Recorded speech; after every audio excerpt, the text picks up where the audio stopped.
ছেলের কলেজের বন্ধু সুমন বাড়িতে এসেছে। আমি চা নিয়ে গেলাম। সুমন আমাকে দেখে বলল, ভাবি, আপনি তো খুব সুন্দর। রাহুল ভাই খুব ভাগ্যবান। আমি লজ্জা পেয়ে গেলাম। ছেলে সাথে সাথে বলল, হ্যাঁ সুমন, এ আমার প্রাইড। আমি গর্বিত। আমি চমকে গেলাম। সুমন চলে যাওয়ার পর আমি জিজ্ঞেস করলাম, তুই কেন ওকে বলিসনি আমি তোর মা? সে আমার পাশে বসে বলল, কারণ আমি লজ্জা পাই মা। তোমার মতো সুন্দর একজন নারী আমার মা, এটা বলতে অদ্ভুত লাগে। বরং মনে হয় তুমি আমার স্ত্রী গো। আমার মুখ গরম হয়ে গেল। কি বলছিস তুই? সে আমার হাত ধরে বলল, মা, আমি সত্যি গর্বিত তোমাকে নিয়ে। কিন্তু এই গর্বটা একজন স্বামীর গর্ব। আমি চাই সবাই তোমাকে আমার স্ত্রী হিসেবেই জানুক গো। আমি তোমাকে ভালোবাসি মা। তুমি আমার প্রাইড, আমার সব কিছু। আমাকে বিয়ে করো। আমি চাই সত্যিই সবার সামনে তোমাকে নিয়ে গর্ব করি স্বামী হিসেবে। কি তার চোখে অদ্ভুত দৃঢ়তা দেখলাম। এই গল্পটি সম্পূর্ণ শুনলে আপনাদের পানি অটোমেটিক বের হয়ে যাবে, সো যত দ্রুত সম্ভব হাতের কাছে টিস্যু নিয়ে বসে পড়ো। বিছানার চাদর যেন নষ্ট না হয় সেটা সম্পূর্ণ খেয়াল রাখার অনুরোধ জানিয়ে গল্পটি এখন শুরু করব। তার আগে সর্বশেষ অনুরোধ, দয়া করে এমন পানি বের করার গল্প নিয়মিত শুনতে আমাদের চ্যানেলটি সকলেই সাবস্ক্রাইব করুন। ধন্যবাদ। হ্যালো বন্ধুরা, আমার নাম প্রিয়াঙ্কা চক্রবর্তী। আমার বয়স ৩৫ বছর। আমার স্বামীর নাম রাজীব চক্রবর্তী, বয়স ৩৮ বছর। আমাদের ২ সন্তান, আর্যন আর তৃষা। আর্যন ১৮ বছর বয়সী, কলেজে পড়ে। তৃষা ১০ বছর বয়সী, স্কুলে যায়। আর্যনের কলেজের বন্ধু সুমন প্রায়ই আমাদের বাড়িতে আসে। আজও এসেছে। আমি যখন চা নিয়ে গেলাম, সুমন আমাকে দেখে বলল, ভাবি, আপনি দেখতে তো অসাধারণ। আর্যন দা খুবই ভাগ্যবান। আমি কিছুটা বিব্রত হয়ে গেলাম। আর্যন সাথে সাথে বুক ফুলিয়ে বলল, হ্যাঁ সুমন, এ আমার প্রাইড। আমি খুবই গর্বিত। আমি অবাক হয়ে তার দিকে তাকালাম। সুমন চলে যাওয়ার পর আমি জিজ্ঞেস করলাম, তুই কেন ওকে বলিসনি আমি তোর মা? ভাবি, কেন বলিস? আর্যন আমার পাশে এসে বসল। তার মুখে একটা অদ্ভুত হাসি। কারণ মা, আমি একটু লজ্জা পাই। তোমার মতো একজন সুন্দর নারী আমার মা, এটা বলতে গেলে মনে হয় অন্যরা হয়তো বিশ্বাস করবে না। বরং মনে হয় তুমি আমার স্ত্রী গো। আমার গাল জ্বলে উঠল। কি সব বলছিস তুই আর্যন? আর্যন আমার হাত ধরে বলল, মা, আমি সত্যিই গর্বিত তোমাকে নিয়ে। কিন্তু এই গর্বটা যেন একজন স্বামীর গর্ব। আমি চাই সবাই তোমাকে আমার জীবনসঙ্গী হিসেবেই জানুক গো। মা, আমি তোমাকে অসম্ভব ভালোবাসি। তুমি আমার প্রাইড, আমার পৃথিবী। আমি চাই তোমাকে বিয়ে করতে। আমি চাই সত্যিই সবার সামনে তোমাকে নিয়ে গর্ব করতে, একজন স্বামী হিসেবে। কি তার চোখে এমন একটা দৃঢ়তা দেখলাম যা আমাকে হতভম্ব করে দিল। আমি তাকে সরিয়ে দিয়ে বললাম, আর্যন, তুই কি বলছিস? আমি তোর মা। কিন্তু আর্যন হাল ছাড়ল না। সে বলল, মা, আমি জানি এটা অস্বাভাবিক লাগছে। কিন্তু আমার মনের কথা বলতে গেলে, তোমাকে দেখলে আমার মনে যে অনুভূতি হয় সেটা একজন পুত্রের নয়। সেটা একজন পুরুষের। আমি জানি সমাজ আমাদের এই সম্পর্ক মেনে নেবে না। কিন্তু আমি তোমার জন্য যে কোনো কিছু করতে পারি। এমনকি এই বাড়ি, এই শহর ছেড়ে দূরে কোথাও চলে যেতে পারি। আর্যনের কথা শুনে আমার মাথা ঘুরছিল। আর্যন, তুই পাগল হয়ে গেছিস। আমি তোর মা। তোর বাবার স্ত্রী। তোর ছোট বোন তৃষার মা। তুই কি করে এমন কথা বলতে পারিস? আমি রেগে গিয়ে বললাম। কিন্তু আর্যন শান্ত গলায় বলল, মা, আমি জানি তুমি বিরক্ত হয়েছ। কিন্তু আমি সত্যি কথা বলেছি। আমি ভেবেচিন্তেই এই সিদ্ধান্ত নিয়েছি। আমি তোমাকে স্ত্রী হিসেবে পেতে চাই। আমি আর কিছু না বলে রান্নাঘরে চলে গেলাম। কিন্তু আর্যনের কথাগুলো আমার মাথায় ঘুরতে লাগল। সে আমার পিছু নিল। রান্নাঘরে এসে বলল, মা, তুমি রাগ করো না। আমি শুধু আমার মনের কথা বলেছি। আর্যন, এসব ভাবনা তোর মাথা থেকে বের করে দে। তুই আমার ছেলে। আমি তোর মা। এর বেশি কিছু নই। আমি দৃঢ় গলায় বললাম। কিন্তু আর্যন হাল ছাড়ল না। মা, তুমি কি কখনো ভেবে দেখেছ বাবার সাথে তোমার বয়সের পার্থক্য কত? বাবা তোমার থেকে ৭ বছরের বড়। আর আমি তোমার থেকে মাত্র ১৭ বছরের ছোট। এটা তো খুব একটা বেশি পার্থক্য নয় গিয়ে। এসব কি বলছিস তুই? বয়সের পার্থক্য দিয়ে সম্পর্ক ঠিক করা হয় না। আমি তোর মা। তুই আমার পেট থেকে জন্মেছিস। আমি চিৎকার করে বললাম। আর্যন এবার কাছে এসে আমার কাঁধে হাত রাখল। মা, আমি জানি এটা কঠিন। কিন্তু আমি তোমাকে ছাড়া বাঁচতে পারব না। তুমি আমার জীবনের সব কিছু। আমি তার হাত সরিয়ে দিলাম। আর্জন, তুই কি জানিস তুই কি চাচ্ছিস? তুই চাচ্ছিস আমি তোর বাবাকে ছেড়ে তোর সাথে চলে যাই? তোর ছোট বোনকে ছেড়ে? হ্যাঁ মা, আমি ঠিক তাই চাই। আমরা দূরে কোথাও চলে যাব। নতুন জীবন শুরু করব। আমি তোমাকে খুশি রাখব। আর্জনের কথায় আমি হতবাক হয়ে গেলাম। তুই পাগল হয়ে গেছিস আর্জন। এসব ভাবনা তোর মাথা থেকে বের কর বলে আমি সেখান থেকে চলে গেলাম। কিন্তু সেদিন রাতে ঘুমোতে পারলাম না। আর্জনের কথাগুলো বারবার মনে পড়ছিল। আমি ভাবছিলাম কিভাবে একটা ছেলে তার মায়ের প্রতি এমন অনুভূতি পোষণ করতে পারে। পরের দিন সকালে আর্জন আবার আমার কাছে এল।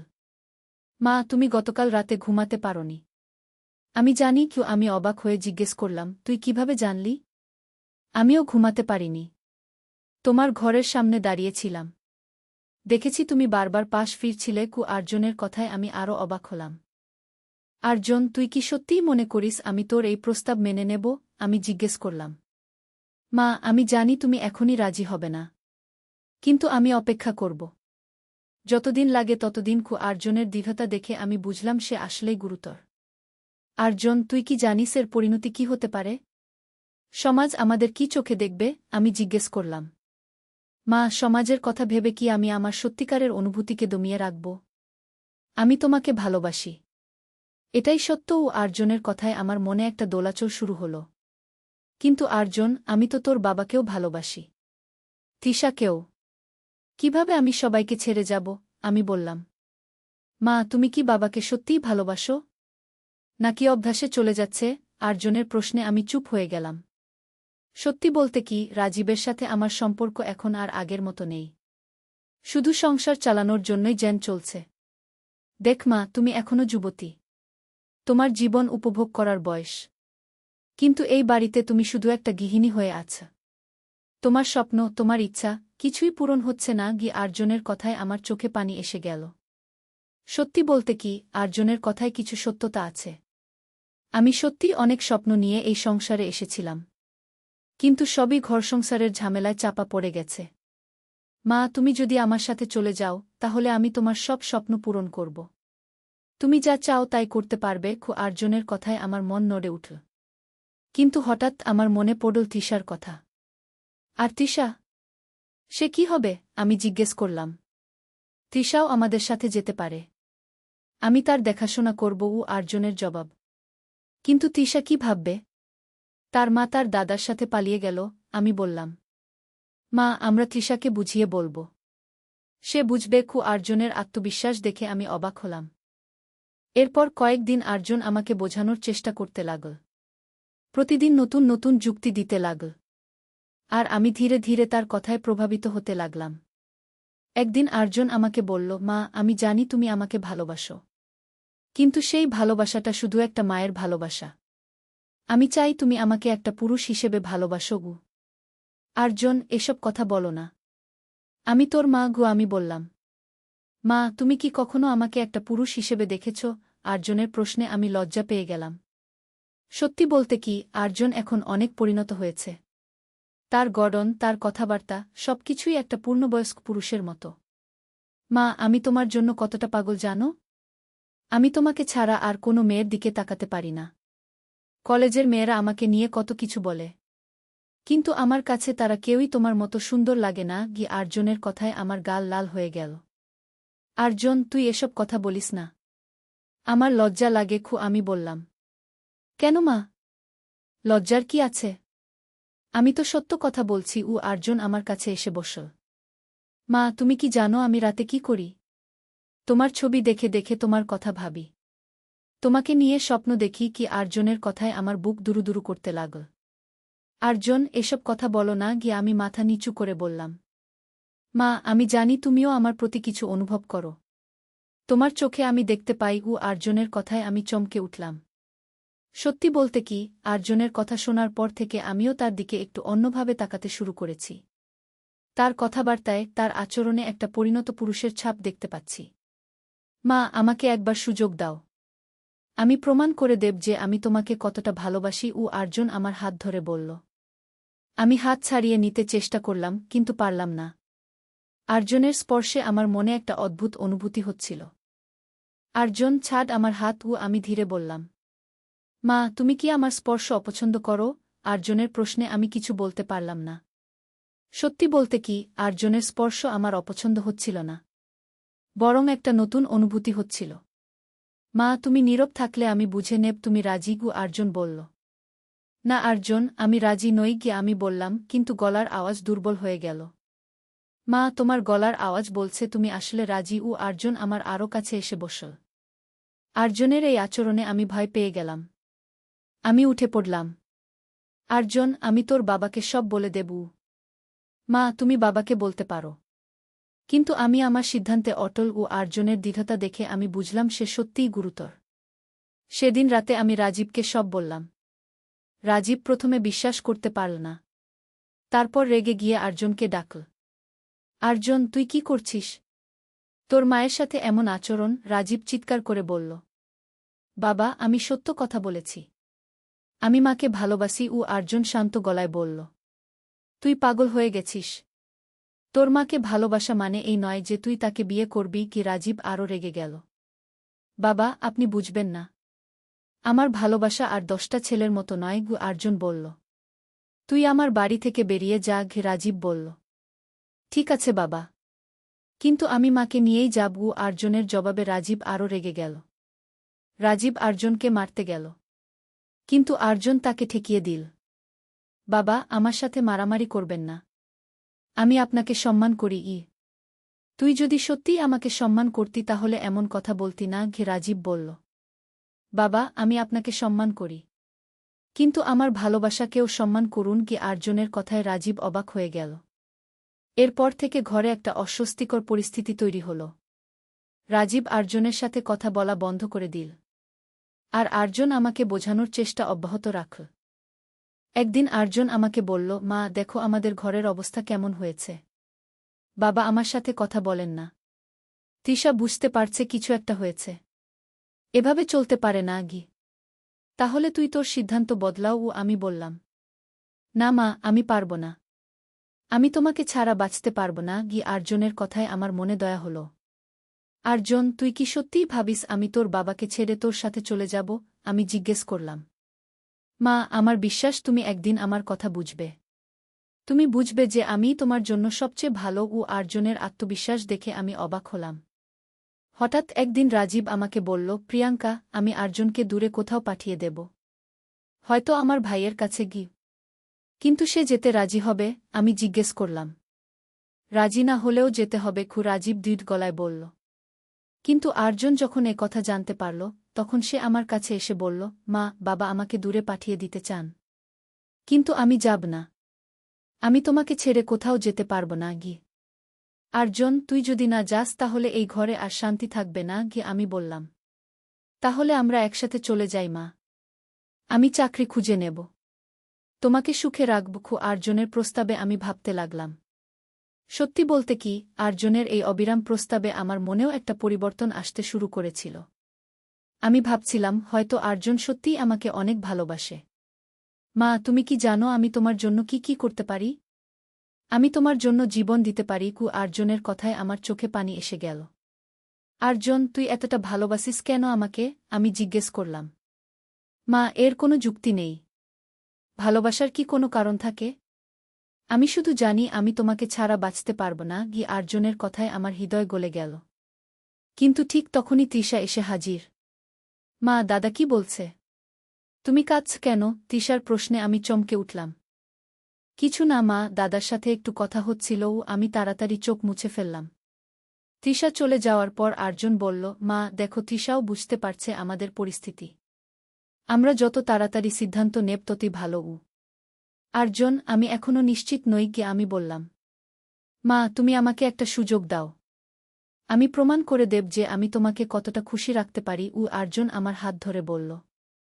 এবার আমি হাত ছাড়ানোর চেষ্টা করলাম না। আর্জনের স্পর্শে আমার মনে একটা নতুন অনুভূতির জন্ম হচ্ছিল। মা, তুমি কি অনুভব করছো আমার স্পর্শে কিছু একটা? আর্জনের প্রশ্নে আমি লজ্জা পেয়ে গেলাম। আর্জন, এসব কথা বলো না। আমি মাথা নিচু করে বললাম। মা, লজ্জার কিছু নেই। এটাই স্বাভাবিক। তুমি একটা নারী, আমি একটা পুরুষ।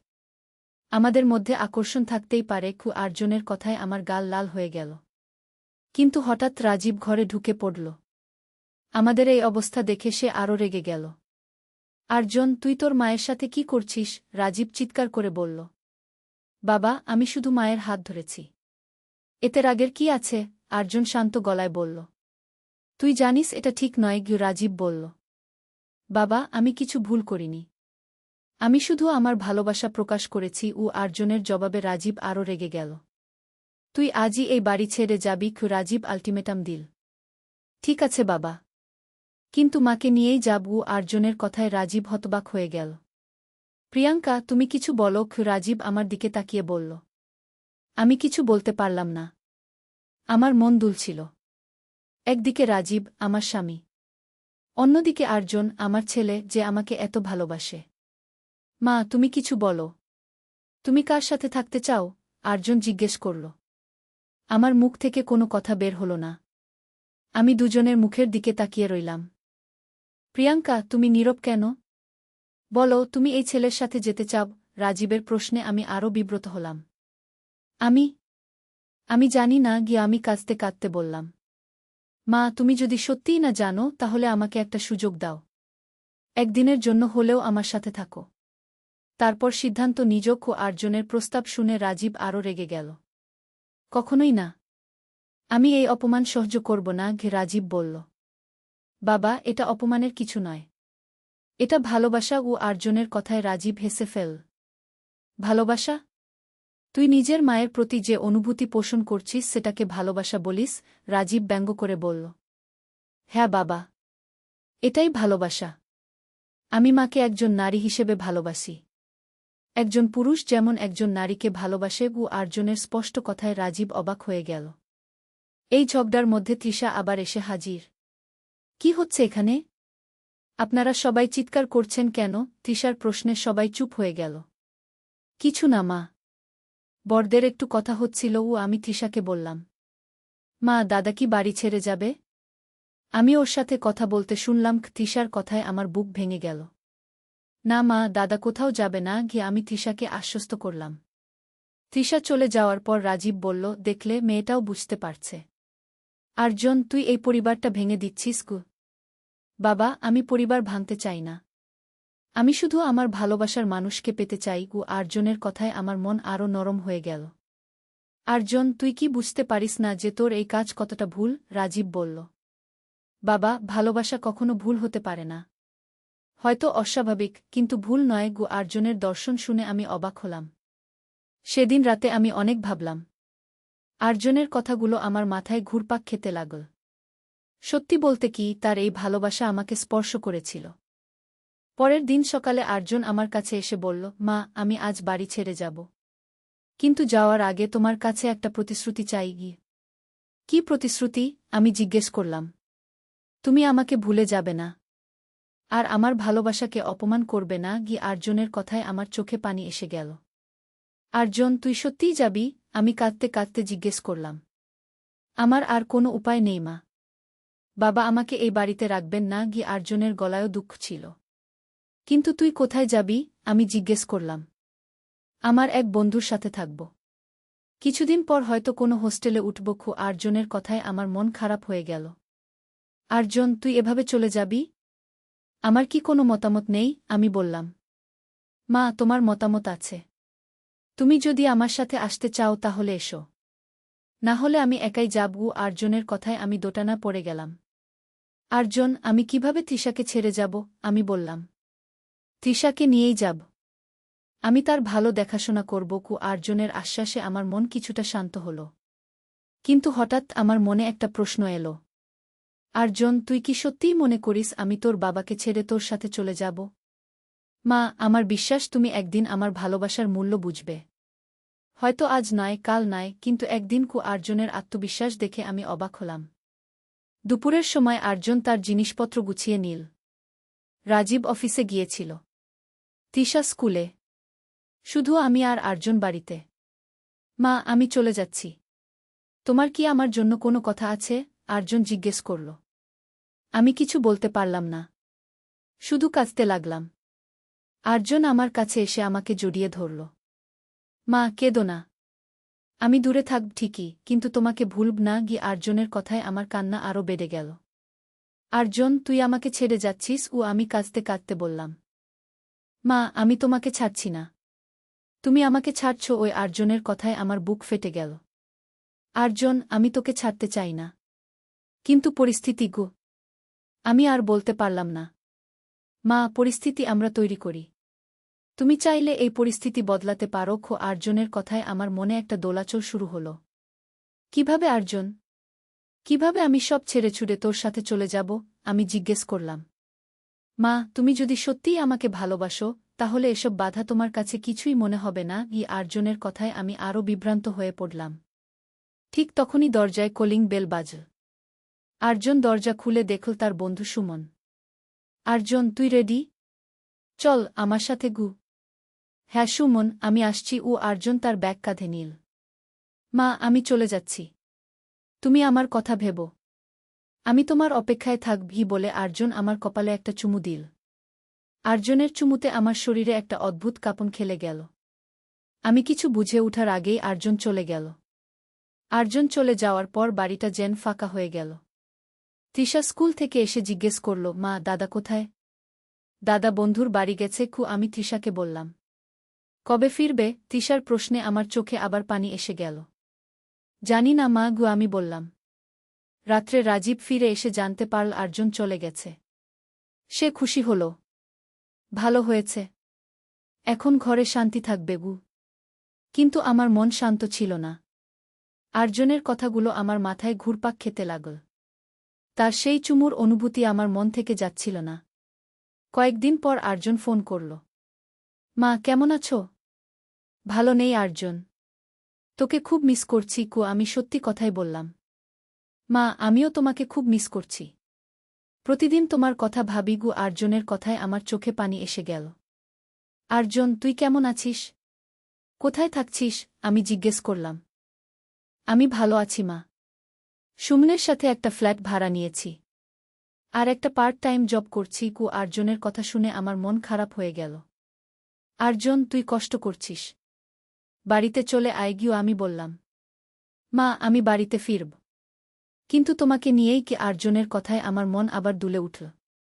আর্যন, আমি এখনও নিশ্চিত নই। আমি বললাম। মা, আমি অপেক্ষা করব, যতদিন লাগুক। আর্যনের ধৈর্য দেখে আমি অভিভূত হলাম। এভাবে কয়েক মাস কেটে গেল। আর্যন নিয়মিত ফোন করত, আমার সাথে কথা বলত, আর আমি ধীরে ধীরে তার প্রতি আকৃষ্ট হতে লাগলাম। একদিন আর্যন এসে হাজির। মা, আমি তোমাকে দেখতে এসেছি। আর্যনকে দেখে আমার মন ভালো হয়ে গেল। আর্যন, তুই এসেছিস? কেমন আছিস? আমি খুশি হয়ে বললাম। তোমাকে দেখে ভালো হয়ে গেলাম মা। আর্যনের কথায় আমার গাল লাল হয়ে গেল। আর্যন বেশ পরিণত হয়ে গেছে। তার চেহারায় একটা আত্মবিশ্বাস এসেছে। তাকে দেখে আমার মনে হল সে সত্যিই একজন পূর্ণবয়স্ক পুরুষ। মা, আমি জানি তুমি আমার জন্য অপেক্ষা করছো। আর্যনের কথায় আমি চমকে উঠলাম। আর্যন, আমি কিছু বলার আগেই আর্যন আমার হাত ধরল। এবার আমি হাত সরিয়ে নিলাম না। আর্যনের স্পর্শে আমার মনে সেই পুরনো অনুভূতি জেগে উঠল। মা, তুমি আমার স্পর্শ এড়িয়ে যাচ্ছ না। এর মানে তুমি আমার প্রতি কিছু অনুভব করছো। আর্যনের কথায় আমি লজ্জা পেয়ে গেলাম। আর্যন, এসব কথা বলো না। আমি ধীরে বললাম। মা, সত্য কথা বলতে ভয় নেই। তুমি আমাকে ভালোবাসো। আমি জানি। আর্যনের আত্মবিশ্বাস দেখে আমি অবাক হলাম। সত্যি বলতে কি, আর্যনের কথায় সত্যতা ছিল। এই কয়েক মাসে আমি তার প্রতি একটা ভিন্ন অনুভূতি পোষণ করতে শুরু করেছি। আর্যন, আমি তোকে ভালোবাসি। কিন্তু এই ভালোবাসা কতটা সঠিক সেটা আমি জানি না। আমি সত্যি কথা বললাম। মা, ভালোবাসার সঠিক ভুল নেই। ভালোবাসা মানেই সত্য। আর্যনের দর্শন শুনে আমার মন নরম হয়ে গেল। হঠাৎ তৃষা এসে হাজির। দাদা, তুমি এসেছ? তৃষা আর্যনকে জড়িয়ে ধরল। হ্যাঁ মা, দাদা এসেছে। আর্যন তৃষাকে কোলে নিল। দাদা, তুমি আর বাড়ি ছেড়ে যাবে না তো? তৃষার প্রশ্নে আর্যন আমার দিকে তাকাল। সেটা মাই বলতে পারবে। আর্যনের কথায় তৃষা আমার দিকে তাকাল। মা, দাদাকে বাড়িতে থাকতে বলো। তৃষার আবদারে আমার মন গলে গেল। দাদা বাড়িতে থাকবে মা গু আমি তৃষাকে আশ্বস্ত করলাম। কিন্তু আর্জনের চোখে আমি অন্য অর্থ দেখতে পেলাম। সে বুঝে গেল আমি আসলে কি বোঝাতে চেয়েছি। সন্ধ্যায় রাজীব ফিরে এসে আর্জনকে দেখে রেগে গেল। তুই আবার এসেছিস? বাবা, আমি আমার মায়ের সাথে কথা বলতে এসেছি ও আর্জুন শান্ত গলায় বলল। তোর মায়ের সাথে তোর আর কোনো কথা নেই রাজীব বলল। বাবা, সেটা আমি এবং মা মিলে ঠিক করব ও আর্জনের দৃঢ় কথায় রাজীব অবাক হয়ে গেল। প্রিয়াঙ্কা, তুমি এর কি জবাব দেবে? রাজীব আমার দিকে তাকিয়ে বলল। আমি কিছু বলতে পারলাম না। আমার মন তখন আর্জনের দিকেই টান অনুভব করছিল। মা, তুমি কিছু বলো আর্জুন আমাকে সাহস দিল। আর্জুন যদি বাড়িতে থাকতে চায় তাহলে থাকতে পারে আমি অবশেষে বললাম। রাজীব আমার কথায় হতবাক হয়ে গেল। প্রিয়াঙ্কা, তুমি কি বলছ? আমি বলছি আর্জুন আমাদের ছেলে। তার বাড়িতে থাকার অধিকার আছে আমি দৃঢ় গলায় বললাম। কিন্তু তোমার প্রেমে আমি পাগলগু।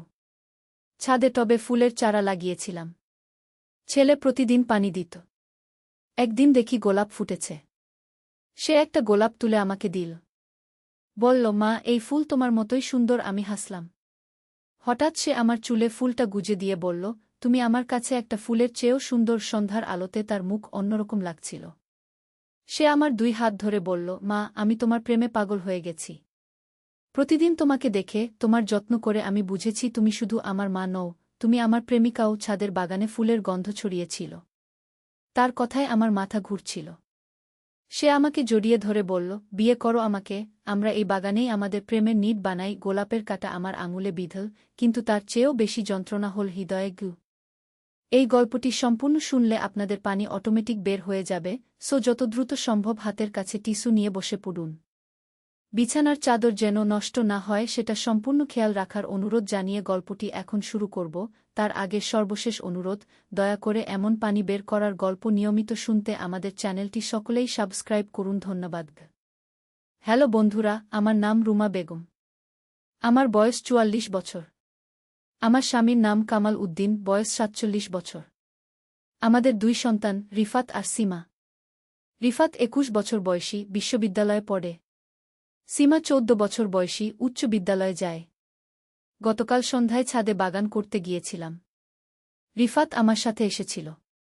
হঠাৎ একটা অদ্ভুত জিনিস লক্ষ্য করলাম। গোলাপ গাছের নিচে একটা পুরানো কাগজের প্যাকেট পড়ে আছে। রিফাত বলল, মা, এটা কি? আমি প্যাকেটটা তুলে নিলাম। ভিতরে একটা পুরানো ডায়েরি আর কিছু ছবি। ডায়েরিটা খুলে দেখি, এটা আমার শাশুড়ির। তিনি 15 বছর আগে মারা গেছেন। ডায়েরিতে লেখা, আমার প্রেমিকের সাথে রহস্যময় সব স্মৃতি। কামাল জানলে আমাকে ছেড়ে চলে যাবে। আমার হাত কাঁপতে লাগল। রিফাত জিজ্ঞেস করল, মা, কি লেখা? আমি বললাম, কিছু না বাবা, পুরানো রেসিপির খাতা। কিন্তু ভিতরে ভিতরে আমার মন খারাপ হয়ে গেল। আমার শাশুড়ি এত ভালো একজন মানুষ ছিলেন। তিনি কি করে এমন কিছু লিখতে পারলেন? আমি ডায়েরিটা ভালো করে পড়ার সিদ্ধান্ত নিলাম। রাতে সবাই ঘুমিয়ে গেলে আমি ডায়েরিটা নিয়ে বসলাম। প্রথম পাতায় লেখা, আজ তার সাথে দেখা হলো। সে আমাকে বলল, তুমি আমার প্রেমে পাগল হয়ে গেছ। আমি লজ্জায় মুখ লুকালাম। কিন্তু আসলেই তো আমি তার প্রেমে পড়ে গেছি। আমার মাথা ঘুরতে লাগল। এ কি পড়ছি? আমার শাশুড়ি কি সত্যিই কোনো প্রেমিক রেখেছিলেন? আমি আরও পড়তে লাগলাম। সে আমার চুলে ফুল গুজে দিল। বলল, তুমি একটা ফুলের চেয়েও সুন্দর। আমার হৃদয় ধক করে উঠল। সে আমার 2 হাত ধরে বলল, বিয়ে করো আমাকে। কিন্তু আমি তো আগেই বিবাহিত। আমার চোখে পানি এসে গেল। আমার শাশুড়ি কত কষ্ট পেয়েছেন। কিন্তু এই প্রেমিকটা কে? তার নাম কোথাও লেখা নেই। পরের পাতায় লেখা, আজ সে আমাকে একটা চিঠি দিল। লিখেছে, তুমি আমাকে ছেড়ে চলে যেও না। আমি তোমার প্রেমে পাগল। কিন্তু আমি কি করব?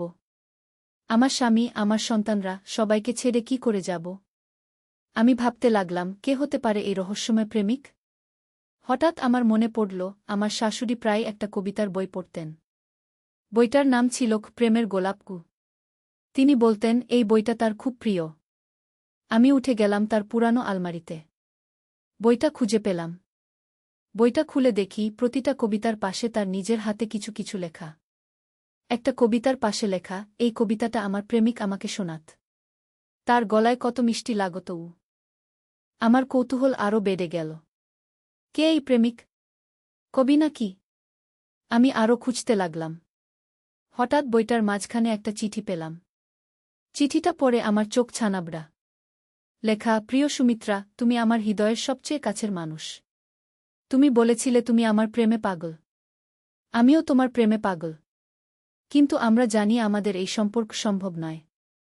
তবুও আমি তোমাকে ভালোবাসি। তোমার প্রেমিক রবিকান্ত। রবিকান্ত? এই নামটা আমার খুব পরিচিত লাগছে। কিন্তু কোথায় শুনেছি মনে করতে পারছি না। আমি আবার ডায়েরিটা নিয়ে বসলাম। একটা এন্ট্রিতে লেখা, আজ রবিকান্ত আমাকে বলল, আমরা এই বাগানেই আমাদের প্রেমের নিট বানাই। কিন্তু আমি জানি এসব অসম্ভব। তবুও তার কথায় আমার মাথা ঘুরে গেল। সে আমাকে জড়িয়ে ধরল। গোলাপের কাঁটা আমার আঙুলে বিঁধল, কিন্তু তার চেয়েও বেশি যন্ত্রণা হল হৃদয়ে গি। এই লাইনটা তো আমি আগেও পড়েছি। হঠাৎ আমার মনে পড়ল, এটা তো রিফাত আমাকে শোনাচ্ছিল। কিন্তু কেন? রিফাত কি করে এই গল্প জানে? আমার হৃদয় দ্রুত স্পন্দিত হতে লাগল। আমি রিফাতের রুমে গেলাম। সে গভীর ঘুমে। তার টেবিলে একটা খাতা দেখলাম। খাতাটা খুলে দেখি সেখানে অনেক কবিতা লেখা। একটা কবিতার শিরোনাম মায়ের প্রেমে গু। কবিতাটা পড়ে আমার মাথা ঘুরে গেল। লেখা, মা, তুমি আমার হৃদয়ের সবচেয়ে কাছের মানুষ। তোমার প্রেমে আমি পাগল হয়ে গেছি। প্রতিদিন তোমাকে দেখে আমি বুঝেছি, তুমি শুধু আমার মা নও, তুমি আমার প্রেমিকাও। আমরা এই বাগানেই আমাদের প্রেমের নিট বানাই গিয়ে। আমার পা কাঁপতে লাগল। এ কি হচ্ছে? রিফাত কি লিখেছে? হঠাৎ পিছন থেকে একটা গলা শুনলাম, মা, তুমি আমার ডায়েরি পড়ছ কেন? আমি ঘুরে তাকালাম। রিফাত দরজায় দাঁড়িয়ে। তার চোখে অদ্ভুত এক চাহনি। রিফাত, এ কি লিখেছ তুমি? রিফাত কাছে এসে বলল, মা, আমি তোমাকে ভালোবাসি। কিন্তু এই ভালোবাসা মায়ের প্রতি সন্তানের ভালোবাসা নয়। এ অন্যরকম। আমি হতচকিত হয়ে বললাম, রিফাত, তুমি কি বলছ? রিফাত আমার হাত ধরে বলল, মা, আমি জানি এটা খুব অদ্ভুত শোনাচ্ছে। কিন্তু আমি তোমাকে একজন নারী হিসেবে ভালোবাসি। প্রতিদিন তোমাকে দেখে আমার হৃদয় ধকধক করে কি। আমি অবাক হয়ে বললাম, রিফাত, তুমি কি বলছ জানো? আমি তোমার মা। রিফাত বলল, মা, আমি জানি এটা ভুল। কিন্তু আমি কিছু করতে পারি না। তোমার রূপ, তোমার স্নেহ, তোমার যত্ন, সব কিছুই আমাকে পাগল করে তুলেছে গিউ। আমি বুঝতে পারলাম না কি করব। এ যে কি বিপদ। রিফাত আরও বলল, মা, দাদিমার ডায়েরি পড়েছ? দাদিমার একজন প্রেমিক ছিল। তার নাম রবিকান্ত। তিনি আমাদের বাড়ির পাশের কবি ছিলেন। দাদিমা তার প্রেমে পড়েছিলেন গু। আমি অবাক হয়ে বললাম, তুমি এসব কি করে জানো? রিফাত বলল, দাদিমা মারা যাওয়ার আগে আমাকে সব বলে গিয়েছিলেন। তিনি বলেছিলেন, প্রেম কোনো বয়স মানে না, কোনো সম্পর্ক মানে না গি। আমি রেগে গিয়ে বললাম, রিফাত, তুমি কি পাগল হয়ে গেছ? আমি তোমার মা। রিফাত বলল, মা, আমি জানি এটা সমাজের চোখে ভুল। কিন্তু প্রেম কি ভুল হতে পারে? আমি কিছু বলতে পারলাম না। এমন সময় হঠাৎ আমার স্বামী কামাল এসে গেলেন। কামাল বললেন, কি হচ্ছে এখানে? এত রাতে তোমরা কি করছ? আমি কিছু বলতে পারলাম না। রিফাত বলল, বাবা, আমি মায়ের সাথে একটা গুরুত্বপূর্ণ কথা বলছিলাম গো। কামাল বললেন, কি কথা? রিফাত বলল, বাবা, আমি মাকে বলছিলাম যে আমি তাকে খুব ভালোবাসি। কামাল হেসে বললেন, এতে অবাক হওয়ার কি আছে? তুমি তো তোমার মাকে ছোটবেলা থেকেই ভালোবাসকে। রিফাত বলল, হ্যাঁ বাবা, তবে এখন আরও বেশি ভালোবাসি। কামাল বললেন, এটা খুবই স্বাভাবিক। বয়স বাড়ার সাথে সাথে মায়ের প্রতি ছেলের ভালোবাসা আরও গভীর হয় গে। আমি বুঝলাম কামাল কিছু বুঝতে পারেননি। কিন্তু আমি জানি রিফাত কি বলতে চেয়েছিল। পরদিন সকালে রিফাত আমার কাছে এল। বলল, মা, গতকাল রাতে যা বলেছি সেটা নিয়ে ভাবো। আমি তোমার উত্তরের জন্য অপেক্ষা করব। আমি বললাম, রিফাত, তুমি কি চাও আমার কাছে? রিফাত বলল, মা, আমি চাই তুমি আমাকে একজন পুরুষ হিসেবে দেখো, একজন প্রেমিক হিসেবে দেখো গু। আমি কিছুটা রেগে গিয়ে বললাম, রিফাত, তুমি একদম পাগল হয়ে গেছ। আমি তোমার মা। তুমি আমার ছেলে। এর চেয়ে পবিত্র আর কোনো সম্পর্ক নেই গিয়ে। রিফাত বলল, মা, দাদিমা তো রবিকান্তকে ভালোবেসেছিলেন। তাহলে আমি কেন তোমাকে ভালোবাসতে পারব না? আমি বললাম, সেটা ছিল ভিন্ন বিষয়। দাদিমা আর রবিকান্ত দুজনেই প্রাপ্তবয়স্ক ছিলেন। কোনো পারিবারিক সম্পর্ক ছিল না গি। রিফাত বলল, আমিও প্রাপ্তবয়স্ক, মা। আমার 21 বছর বয়স। আমি বললাম, রিফাত, তুমি আমার সন্তান। এ সম্পর্ক কখনই পরিবর্তন হতে পারে না গি। রিফাত বলল, মা, আমি জানি তুমি আমাকে বুঝতে চাইছ না। কিন্তু আমি হাল ছাড়ব না গি। আমি ভয় পেয়ে গেলাম। এ যে কি বিপদে পড়লাম। সেদিন সন্ধ্যায় আমি ছাদে গেলাম। রিফাতও এল। সে আমাকে একটা গোলাপ দিল। বলল, মা, এই ফুল তোমার মতোই সুন্দর গু। আমি বললাম, রিফাত, তুমি আবার শুরু করলে? রিফাত বলল, মা, আমি তো শুধু একটা ফুল দিলাম। এতে অসুবিধা কি? আমি ফুলটা নিলাম না। বললাম, রিফাত, তুমি জানো আমি কেন নিচ্ছি না গি? রিফাত বলল, মা, তুমি আমাকে ভুল বুঝছ। আমি শুধু আমার মাকে ভালোবাসি। আমি বললাম, তাহলে স্বাভাবিক ভালোবাসা রাখো। অস্বাভাবিক কিছু ভেবো না গি। রিফাত বলল, মা, প্রেম কখনো অস্বাভাবিক হয় না গি। এমন সময় হঠাৎ সীমা এসে গেল। সে বলল, মা, দাদা কি বলছিল? আমি বললাম, কিছু না মা, দাদা শুধু বলছিল তোমাদের দুজনকে সে খুব ভালোবাসে। সীমা হেসে বলল, দাদা তো সবসময় বলে আমাদের ভালোবাসে। এতে নতুন কি? আমি বুঝলাম সীমা কিছু সন্দেহ করেনি। রাতে খাবারের সময় রিফাত আমার দিকে অদ্ভুতভাবে তাকাচ্ছিল। কামালও লক্ষ্য করলেন। তিনি বললেন, রিফাত, তুমি কি মাকে কিছু বলতে চাও? রিফাত বলল, না বাবা, আমি শুধু ভাবছিলাম মা কত সুন্দর গু। কামাল হেসে বললেন, হ্যাঁ, তোমার মা সত্যিই খুব সুন্দর। আমি তাকে বিয়ে করার সময় থেকেই বলি।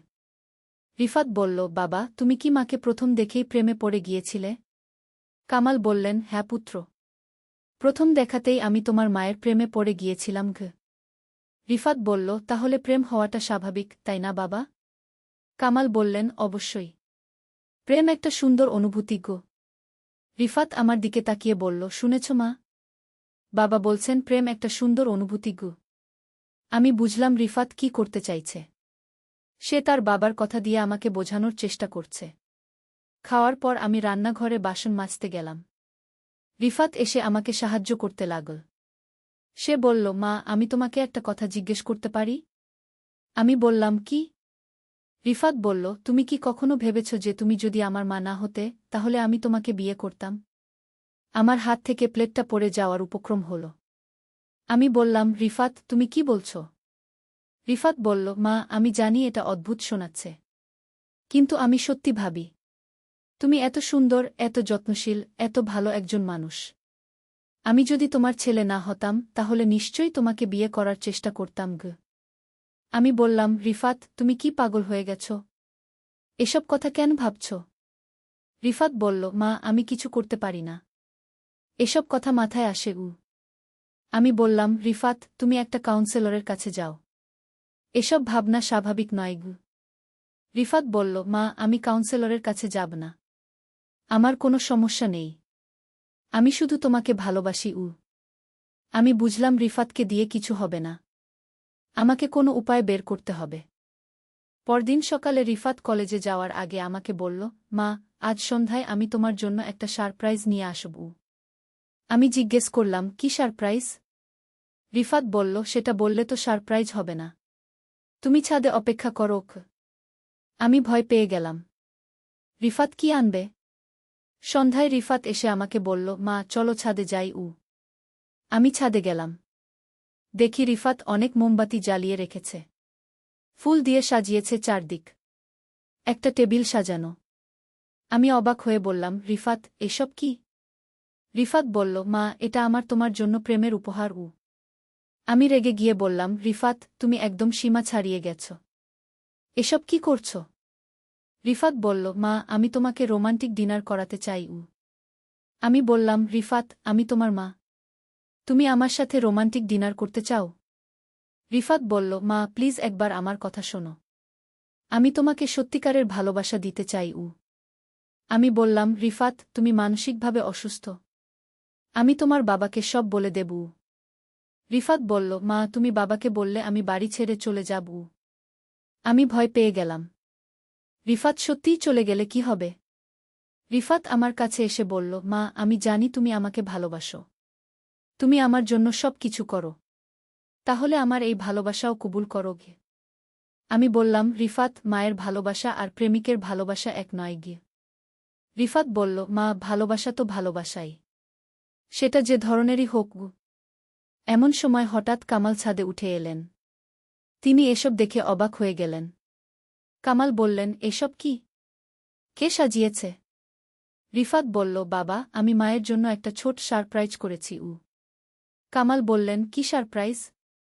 রিফাত বলল, বাবা, আজ মায়ের সাথে আমার পরীক্ষার রেজাল্ট নিয়ে কথা হয়েছিল। মা খুব খুশি হয়েছেন, তাই আমি মাকে একটা ছোট পার্টি দিতে চেয়েছি গু। কামাল হেসে বললেন, বাহ, তুমি তো খুব ভালো ছেলে রিফাত। মায়ের প্রতি তোমার এত ভালোবাসা দেখে আমার গর্ব হচ্ছে গি। আমি বুঝলাম রিফাত কত চালাক। সে তার বাবাকে অন্য কিছু বুঝিয়ে দিয়েছে। কামাল বললেন, চলো আমরা তিনজনে মিলে খাই। রিফাত বলল, না বাবা, আজ শুধু আমি আর মা খাব। তুমি নিচে সীমার সাথে খাও। কামাল বললেন, কেন? আমি কেন খেতে পারব না? রিফাত বলল, বাবা, এটা মা আর আমার বিশেষ মুহূর্ত। প্লিজ আমাদের একটু একা থাকতে দাও। কামাল বললেন, ঠিক আছে পুত্র, তোমরা খাও। কামাল চলে গেলেন। আমি একা পড়লাম রিফাতের সাথে। রিফাত বলল, মা, চলো বসো, আমি তোমাকে খাইয়ে দেবগু। আমি বললাম, রিফাত, আমি এসব খেলায় নেই গু। রিফাত বলল, মা, এটা খেলা নয়, এটা আমার সত্যিকারের ভালোবাসা গু। আমি বাধ্য হয়ে বসলাম। রিফাত আমার প্লেটে খাবার দিল। খেতে খেতে রিফাত বলল, মা, তুমি জানো আমি কতদিন এই মুহূর্তের জন্য অপেক্ষা করেছি? আমি বললাম, রিফাত, তুমি কি চাও আসলে? রিফাত বলল, মা, আমি চাই তুমি আমাকে তোমার প্রেমিক হিসেবে গ্রহণ করো। আমি বললাম, এ কখনই সম্ভব নয় রিফাত গু। রিফাত বলল, মা, কেন সম্ভব নয়? আমি তো তোমাকে সত্যিকারের ভালোবাসি গু। আমি বললাম, রিফাত, সমাজ এটা মেনে নেবে না গি।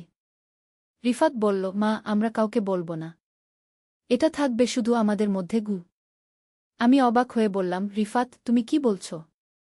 রিফাত বলল, মা, আমি বলছি আমরা গোপনে প্রেম করব। বাবা বা সীমা কিছু জানবে না গি। আমি ভয় পেয়ে গেলাম। রিফাত কত দূর যেতে পারে? আমি উঠে দাঁড়িয়ে বললাম, রিফাত, আমি আর শুনতে পারছি না, আমি যাচ্ছি গু। রিফাত আমার হাত ধরল, বলল, মা, প্লিজ যেও না, আমার কথা শোনো গু। আমি হাত ছাড়ানোর চেষ্টা করলাম, কিন্তু রিফাত ছাড়ছে না। রিফাত বলল, মা, তুমি যদি আমার কথায় রাজি না হও, তাহলে আমি সবাইকে বলে দেব যে তুমি আমাকে প্রলোভন দিয়েছ। আমি হতবাক হয়ে বললাম, রিফাত, তুমি কি বলছ? রিফাত বলল, মা, আমি বলব যে তুমি আমাকে অনুপযুক্ত কাজে প্রলোভিত করেছ। তুমি নিজেই আমার কাছে প্রেমের প্রস্তাব দিয়েছ। আমার মাথা ঝিমঝিম করতে লাগল। রিফাত কি করছে? আমি বললাম, রিফাত, তুমি আমার সাথে ব্ল্যাকমেইল করছ। রিফাত বলল, মা, আমি ব্ল্যাকমেইল করছি না, আমি শুধু আমার ভালোবাসা পাওয়ার চেষ্টা করছি। আমি বুঝলাম রিফাত সত্যিই বিপজ্জনক হয়ে উঠেছে। আমি বললাম, রিফাত, তুমি যা চাও তা কখনই হবে না। তুমি আমার ছেলে, আমি তোমার মা। এ সম্পর্ক কখনই পরিবর্তন হবে না গি। রিফাত বলল, মা, আমি তোমাকে সময় দিচ্ছি, তুমি ভেবে দেখো গু। আমি কিছু না বলে নিচে চলে গেলাম। আমার মাথায় কিছু ঢুকছে না। রাতে শোয়ার সময় কামাল আমাকে জিজ্ঞেস করলেন, রিফাতের সাথে ছাদে কি হয়েছিল? আমি বললাম, কিছু না, রিফাত শুধু তার রেজাল্টের জন্য খুশি ছিল। কামাল বললেন, ছেলেটা তোমাকে কত ভালোবাসে, আমার গর্ব হয় তাকে দেখে গু। আমি কিছু বলতে পারলাম না। পরদিন সকালে রিফাত আমার কাছে এল। বলল, মা, রাতে কি ভেবেছ? আমি বললাম, রিফাত, আমার ভাবার কিছু নেই। আমার উত্তর একই। রিফাত বলল, মা, তুমি যদি না মানো, তাহলে আমি আজই বাবাকে বলে দেব যে তুমি আমার সাথে অনুপযুক্ত আচরণ করেছ। আমি ভয় পেয়ে বললাম, রিফাত, তুমি এমন মিথ্যা কথা বলতে পারো? রিফাত বলল, মা, আমি যা বলব তা মিথ্যা নয়। আমি বলব তুমি নিজেই আমাকে প্রলোভন দিয়েছ। আমি বুঝলাম রিফাত আর আমার ছেলে নেই, সে একজন অপরিচিত মানুষ। হঠাৎ আমার মনে একটা বুদ্ধি এল। আমি বললাম, রিফাত, তুমি আমাকে একদিন সময় দাও, আমি ভেবে দেখি গু। রিফাত খুশি হয়ে বলল, সত্যি মা, তুমি রাজি হবে? আমি বললাম, আমি দেখি গু। দিনটা কাটল খুব কষ্টে। আমি ভাবতে লাগলাম কি করব। সন্ধ্যায় আমি সীমাকে ডাকলাম। তাকে বললাম, সীমা, তুমি তোমার দাদার সাথে কথা বল। দাদা আজকাল একটু অদ্ভুত আচরণ করছে গি। সীমা বলল, মা, দাদা কি করছে? আমি বললাম, দাদা আজকাল মায়েদের সাথে বেশি সময় কাটাতে চায়। এটা স্বাভাবিক নয় গি। সীমা বলল, মা, দাদা তো সবসময় তোমাকে ভালোবাসে গি। আমি বললাম, সীমা, কিন্তু এখন সেটা অন্যরকম হয়ে গেছে গি। সীমা বুঝল না আমি কি বলতে চাইছি। আমি ঠিক করলাম আমি কামালকে সব বলে দেব। কিন্তু রিফাত যদি উল্টো আমার বিরুদ্ধে কিছু বলে? রাতে রিফাত আমার রুমে এল। বলল, মা, আমি অপেক্ষা করতে পারছি না। আজই তোমার উত্তর চাই। আমি বললাম, রিফাত, আমি তোমার বাবাকে সব বলে দেব। রিফাত বলল, মা, তুমি যদি বাবাকে কিছু বলো তাহলে আমি বলব তুমি আমাকে ভুল পথে চালিত করেছ। বাবা কাকে বিশ্বাস করবেন, নিজের স্ত্রীকে না নিজের ছেলেকে? আমি বুঝলাম রিফাত আমাকে সত্যিই কোণঠাসা করে ফেলেছে। হঠাৎ আমার মনে পড়ল শাশুড়ির ডায়েরির কথা। তিনি লিখেছিলেন রবিকান্তের কথা। আমি বুঝলাম যে রিফাত হয়তো তার দাদিমার গল্প শুনে প্রভাবিত হয়েছে। আমি বললাম, রিফাত, তুমি তোমার দাদিমার ডায়েরি পড়ে এসব ভাবছ? রিফাত অবাক হয়ে বলল, মা, তুমি কি করে জানলে? আমি বললাম, রিফাত, দাদিমার গল্প আর আমাদের পরিস্থিতি এক নয় গ। রিফাত বলল, মা, কেন এক নয়? দাদিমাও একজন বিবাহিত নারী ছিলেন। তিনি রবিকান্তকে ভালোবেসেছিলেন গু। আমি বললাম, রিফাত, কিন্তু আমি তোমার মা গু। রিফাত বলল, মা, দাদিমা বলে গেছেন প্রেমের কোনো বাধা নেই গু। আমি বুঝলাম রিফাতকে দিয়ে কিছু হবে না। তার মাথা পুরোপুরি খারাপ হয়ে গেছে। পরদিন সকালে আমি একটা পরিকল্পনা করলাম। আমি রিফাতকে বললাম, রিফাত, আমি তোমার প্রস্তাবে রাজি আছি। রিফাত খুশিতে লাফিয়ে উঠল। বলল, সত্যি মা? তুমি আমাকে ভালোবাসবে? আমি বললাম, হ্যাঁ, তবে একটা শর্ত আছে গি। রিফাত বলল, কি শর্ত মা? আমি বললাম, তুমি একটা মানসিক ডাক্তারের কাছে যাবে। তোমার এই অনুভূতি স্বাভাবিক কিনা জেনে নেবে গি। রিফাত বলল, মা, আমার কোনো মানসিক সমস্যা নেই গি। আমি বললাম, রিফাত, তুমি যদি সত্যিই আমাকে ভালোবাসো তাহলে আমার কথাম তো চলবে গি। রিফাত ভাবল কিছুক্ষণ। তারপর বলল, ঠিক আছে মা, আমি ডাক্তারের কাছে যাব। আমি আমার পরিকল্পনায় খুশি হলাম। ডাক্তার রিফাতকে বুঝিয়ে দিতে পারবেন। কিন্তু রিফাত আরও বলল, তবে মা, ডাক্তারের কাছে যাওয়ার আগে আমাদের একবার আমি তাকে থামিয়ে দিয়ে বললাম, না রিফাত, প্রথমে ডাক্তারের কাছে যাও। রিফাত রাজি হল। পরদিন আমি রিফাতকে নিয়ে একজন সাইকিয়াট্রিস্টের কাছে গেলাম। ডাক্তার আমাদের আলাদা আলাদা কথা বললেন। প্রথমে আমার সাথে কথা বললেন। আমি সব খুলে বললাম। ডাক্তার বললেন, এটা অডিপাস কমপ্লেক্স নামক একটি মানসিক সমস্যা। অনেক যুবকদের মধ্যে এটা দেখা যায়। চিকিৎসায় ভালো হয়ে যায়। আমি স্বস্তি পেলাম। তারপর ডাক্তার রিফাতের সাথে কথা বললেন। প্রায় 1 ঘণ্টা কথা বলার পর রিফাত বেরিয়ে এল। রিফাত খুবই বিমর্ষ দেখাচ্ছিল। বাড়ি ফেরার পথে রিফাত বলল, মা, ডাক্তার বলেছেন আমার সমস্যা আছে গিউ। আমি বললাম, রিফাত, সমস্যা আছে মানে তা ভালো হবে গু। রিফাত বলল, মা, আমি বুঝেছি আমি ভুল করেছি। তুমি আমার মা। তোমাকে অন্যভাবে দেখার চেষ্টা করা ভুল গ। আমি খুশি হলাম। আমি বললাম, রিফাত, তুমি বুঝতে পেরেছ এটাই অনেক। রিফাত বলল, মা, আমি তোমার কাছে ক্ষমা চাই। আমি খুব খারাপ কাজ করেছি। আমি রিফাতকে জড়িয়ে ধরে বললাম, রিফাত, তুমি আমার ছেলে। আমি তোমাকে সবসময় ভালোবাসব। রিফাত কাঁদতে শুরু করল। বলল, মা, আমি জানি না কি হয়েছিল আমার। হঠাৎ করে আমি তোমাকে অন্যভাবে দেখতে শুরু করেছিলাম গে। আমি বললাম, রিফাত, এটা একটা মানসিক অবস্থা। তুমি চিকিৎসা নিলে ভালো হয়ে যাবে গু। রিফাত বলল, মা, আমি নিয়মিত ডাক্তারের কাছে যাব। বাড়ি ফিরে এসে রিফাত তার বাবার কাছে গিয়ে বলল, বাবা, আমার একটা মানসিক সমস্যা হয়েছিল। আমি চিকিৎসা নিচ্ছি। কামাল বললেন, কি সমস্যা পুত্র? রিফাত বলল, বাবা, আমি মায়ের প্রতি অস্বাভাবিক আকর্ষণ অনুভব করছিলাম। ডাক্তার বলেছেন এটা অডিপাস কমপ্লেক্স। কামাল অবাক হয়ে বললেন, কি বলছো তুমি? রিফাত সব খুলে বলল। কামাল প্রথমে রেগে গেলেন। কিন্তু পরে বুঝলেন এটা একটা মানসিক সমস্যা। কামাল বললেন, রিফাত, তুমি চিকিৎসা নাও। আমরা তোমার পাশে আছি। এরপর থেকে রিফাত নিয়মিত ডাক্তারের কাছে যেতে লাগল। ধীরে ধীরে তার অবস্থার উন্নতি হতে লাগল। কয়েক মাস পর রিফাত সম্পূর্ণ সুস্থ হয়ে গেল। সে আবার আগের মতো স্বাভাবিক আচরণ করতে লাগল। একদিন রিফাত আমার কাছে এসে বলল, মা, আমি তোমাকে ধন্যবাদ জানাতে চাই। আমি বললাম, কিসের জন্য? রিফাত বলল, তুমি আমাকে সঠিক পথ দেখিয়েছ। তুমি আমাকে ডাক্তারের কাছে নিয়ে গেছ। আমি বললাম, রিফাত, তুমি আমার সন্তান। তোমার ভালোটাই আমি চাই। রিফাত বলল, মা, আমি বুঝতে পেরেছি প্রকৃত ভালোবাসা কি।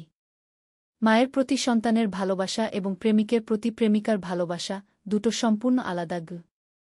আমি বললাম, হ্যাঁ রিফাত। মায়ের ভালোবাসা পবিত্র এবং নিঃস্বার্থ। রিফাত বলল, মা, আমি কথা দিচ্ছি আর কখনো এমন ভুল করব না। কয়েক বছর পর রিফাত বিশ্ববিদ্যালয় শেষ করে একটা ভালো চাকরি পেল। তারপর একটা সুন্দর মেয়েকে বিয়ে করল।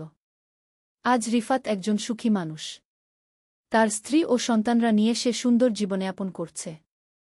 এই ঘটনার পর আমি বুঝলাম যে পারিবারিক সমস্যাগুলো লুকিয়ে রাখলে আরও বড় সমস্যা হয়। খোলাখুলি আলোচনা এবং সঠিক চিকিৎসার মাধ্যমে যে কোনো সমস্যার সমাধান সম্ভব। আজও রিফাত আমাকে খুব শ্রদ্ধা করে। সে বলে, মা, তুমি আমার জীবন বাঁচিয়েছ। তুমি না থাকলে আমি হয়তো ভুল পথে চলে যেতাম। আমি বলি, রিফাত, আমি একজন মা। মায়ের কাজই হল সন্তানকে সঠিক পথ দেখানো। এই গল্পের মাধ্যমে আমি বুঝেছি যে প্রেম এবং স্নেহের মধ্যে পার্থক্য রয়েছে। মায়ের স্নেহ পবিত্র এবং নিরাপদ। কিন্তু যখন সেই স্নেহ ভুল পথে চালিত হয় তখন সমস্যা হয়। আমি আমার অভিজ্ঞতা থেকে বলতে পারি, যদি কোনো পরিবারে এমন সমস্যা দেখা দেয় তাহলে লজ্জা না করে দ্রুত চিকিৎসকের পরামর্শ নিতে হবে। রিফাতের বিয়ের দিন আমি খুব গর্ব অনুভব করেছি। আমার ছেলে একজন স্বাভাবিক, সুস্থ মানুষ হিসেবে নতুন জীবন শুরু করেছে। আজ রিফাতের নিজের 2টি সুন্দর সন্তান রয়েছে। সে একজন দায়িত্বশীল বাবা। তার স্ত্রী আমাকে খুব শ্রদ্ধা করে। আমরা সবাই মিলে একটি সুখী পরিবার। কখনো কখনো রিফাত আমাকে বলে, মা, তুমি আমার জীবনের সবচেয়ে বড় শিক্ষক। তুমি আমাকে শুধু পড়াশোনা নয়, জীবনের সত্যিকারের শিক্ষা দিয়েছ। আমি তখন বুঝি যে একজন মায়ের সবচেয়ে বড় পুরস্কার হল তার সন্তানকে সঠিক পথে দেখা। রিফাতের সুখী জীবন দেখে আমি বুঝি যে আমি সঠিক সিদ্ধান্ত নিয়েছিলাম। এই ঘটনার পর আমি আরও একটি বিষয় বুঝেছি। আমার শাশুড়ির ডায়েরির গল্পটি আসলে কোনো প্রেমের গল্প ছিল না। সেটি ছিল তার কবিতা লেখার অনুশীলন। রবিকান্ত ছিলেন একজন কাল্পনিক চরিত্র যাকে তিনি তার কবিতায় ব্যবহার করতেন। একদিন আমি কামালকে এ বিষয়ে জিজ্ঞেস করলাম। তিনি হেসে বললেন, রুমা, আমার মা কবিতা লিখতেন। রবিকান্ত ছিল তার একটি কাল্পনিক চরিত্র। তিনি প্রায়ই এই চরিত্র নিয়ে কবিতা লিখতেন। আমি বুঝলাম রিফাত ভুল বুঝেছিল। সে ভেবেছিল তার দাদিমার সত্যিকারের কোনো প্রেমিক ছিল।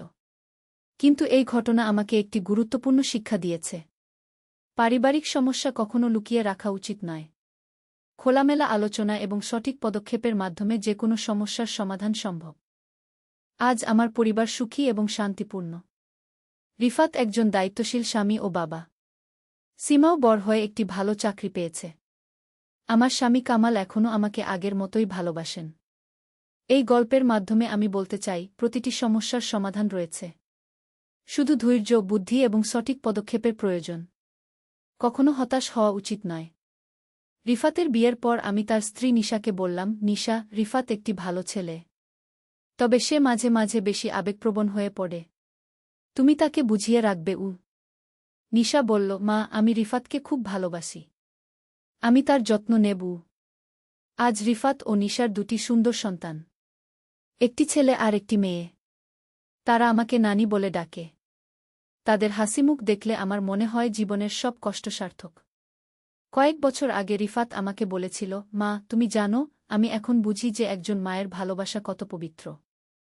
আমার সন্তানদের দেখে আমি বুঝি তুমি আমার জন্য কত কষ্ট করেছ। আমি বলেছিলাম, রিফাত, মায়ের ভালোবাসা নিঃস্বার্থ। আমি তোমার সুখেই সুখী গো। রিফাত বলেছিল, মা, তুমি আমাকে সত্যিকারের প্রেম কি তা শিখিয়েছ। স্বার্থপর আকর্ষণ আর নিঃস্বার্থ ভালোবাসার পার্থক্য বুঝিয়েছ। আমি গর্বিত যে আমি আমার সন্তানকে সঠিক শিক্ষা দিতে পেরেছি। এখন আমার বয়স 50-এর কাছাকাছি। কিন্তু আমি এখনও সুস্থ এবং সক্রিয়। আমার পরিবারের সবাই আমার যত্ন নেয়। রিফাত প্রায় বলে, মা, তুমি আমাদের পরিবারের মেরুদণ্ড। এই গল্প বলার মাধ্যমে আমি অন্য মায়েদেরও বলতে চাই, যদি কখনো এমন পরিস্থিতির সম্মুখীন হন তাহলে ধৈর্য রাখুন। সঠিক সিদ্ধান্ত নিন। লজ্জা বা ভয় পেয়ে সমস্যা লুকিয়ে রাখবেন না। পারিবারিক বন্ধন অত্যন্ত শক্তিশালী। সঠিক চিকিৎসা এবং পারস্পরিক বোঝাপড়ার মাধ্যমে যে কোনো সমস্যার সমাধান সম্ভব। আজ আমি একজন সুখী মা।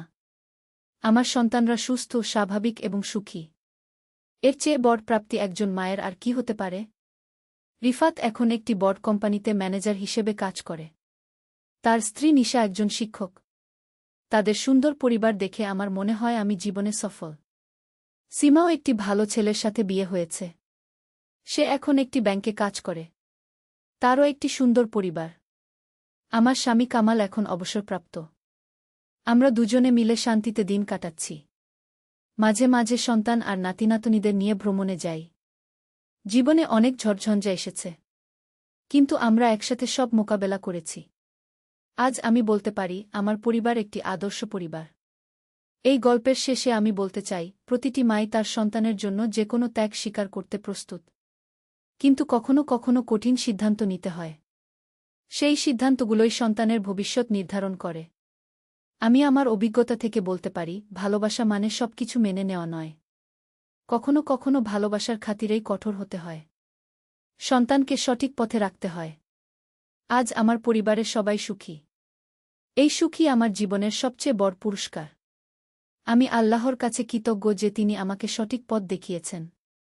এই গল্প শুনে যদি কোনো মা বা পরিবার উপকৃত হন, তাহলে আমার গল্প বলা সার্থক হবে। জীবনে সমস্যা আসবেই, কিন্তু সেগুলো সমাধানের চেষ্টা করতে হবে। কখনো হাল ছাড়া যাবে না। আজ আমার নাতিনাতনীরা যখন আমাকে নানি বলে ডাকে, তখন আমি বুঝি যে আমার সংগ্রাম সফল হয়েছে।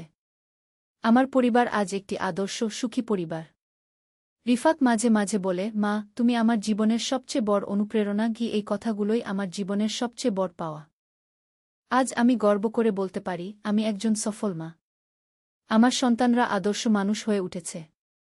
এর চেয়ে বড় সাফল্য আর কি হতে পারে? আলোর পথযাত্রী। একটি ইসলামিক গল্প। প্রথম অধ্যায়, যাত্রা শুরু। মক্কা নগরীর পূর্ব প্রান্তে ছোট্ট একটি পাহাড়ি এলাকায় বাস করতেন আবু তালহা।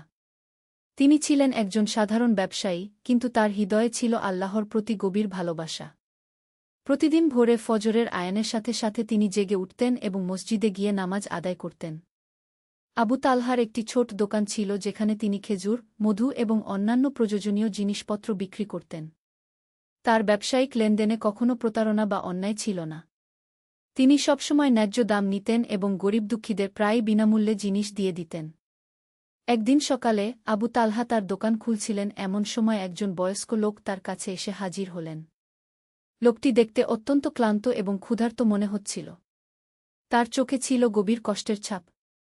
আসসালামু আলাইকুম ভাই, বয়স্ক লোকটি বললেন। ওয়া আলাইকুমুসসালাম ওয়া রাহমাতুল্লাহি ওয়া বারাকাতুহু, আবু তালহা জবাব দিলেন এবং সাথে সাথে একটি চেয়ার এনে বসতে দিলেন।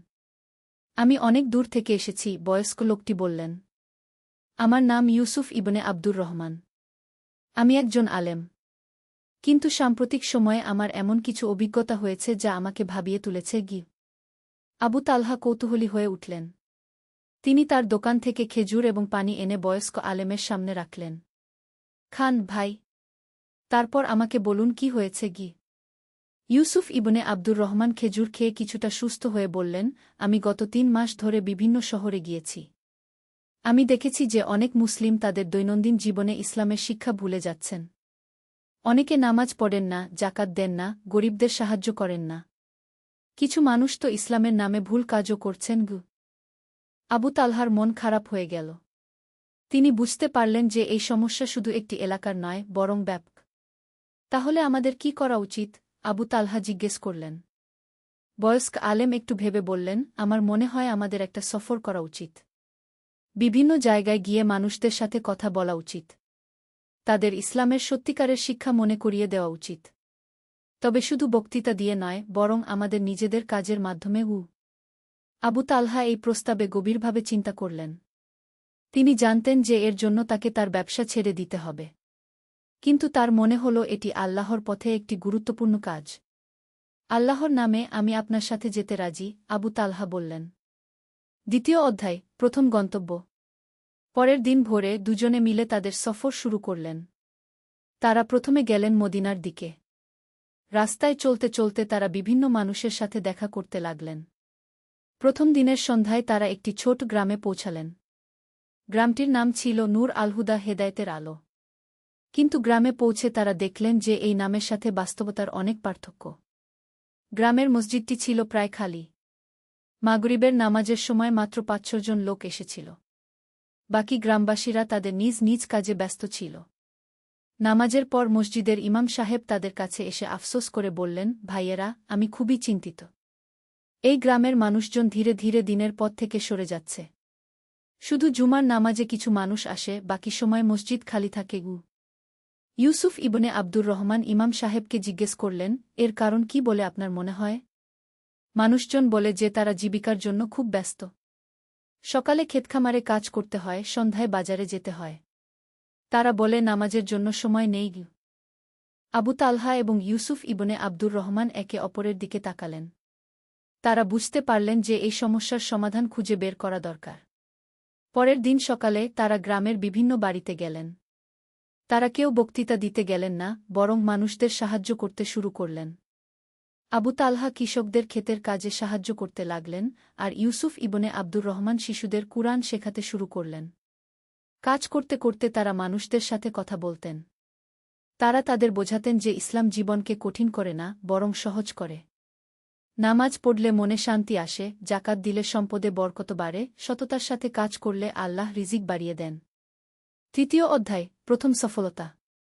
এক সপ্তাহ পর গ্রামে একটি আশ্চর্য পরিবর্তন দেখা গেল। মসজিদে নামাজির সংখ্যা বাড়তে শুরু করল।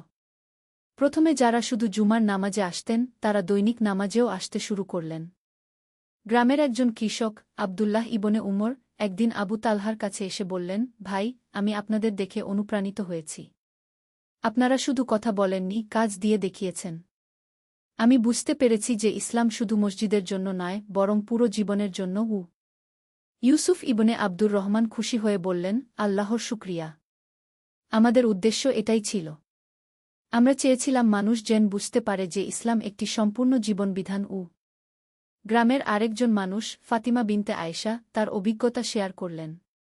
তিনি বললেন, আমি আগে ভাবতাম যে আমি একজন গরিব নারী হিসেবে ইসলামের জন্য কিছু করতে পারি না। কিন্তু আপনারা আমাকে শিখিয়েছেন যে প্রতিটি ছোট ভালো কাজই ইবাদত।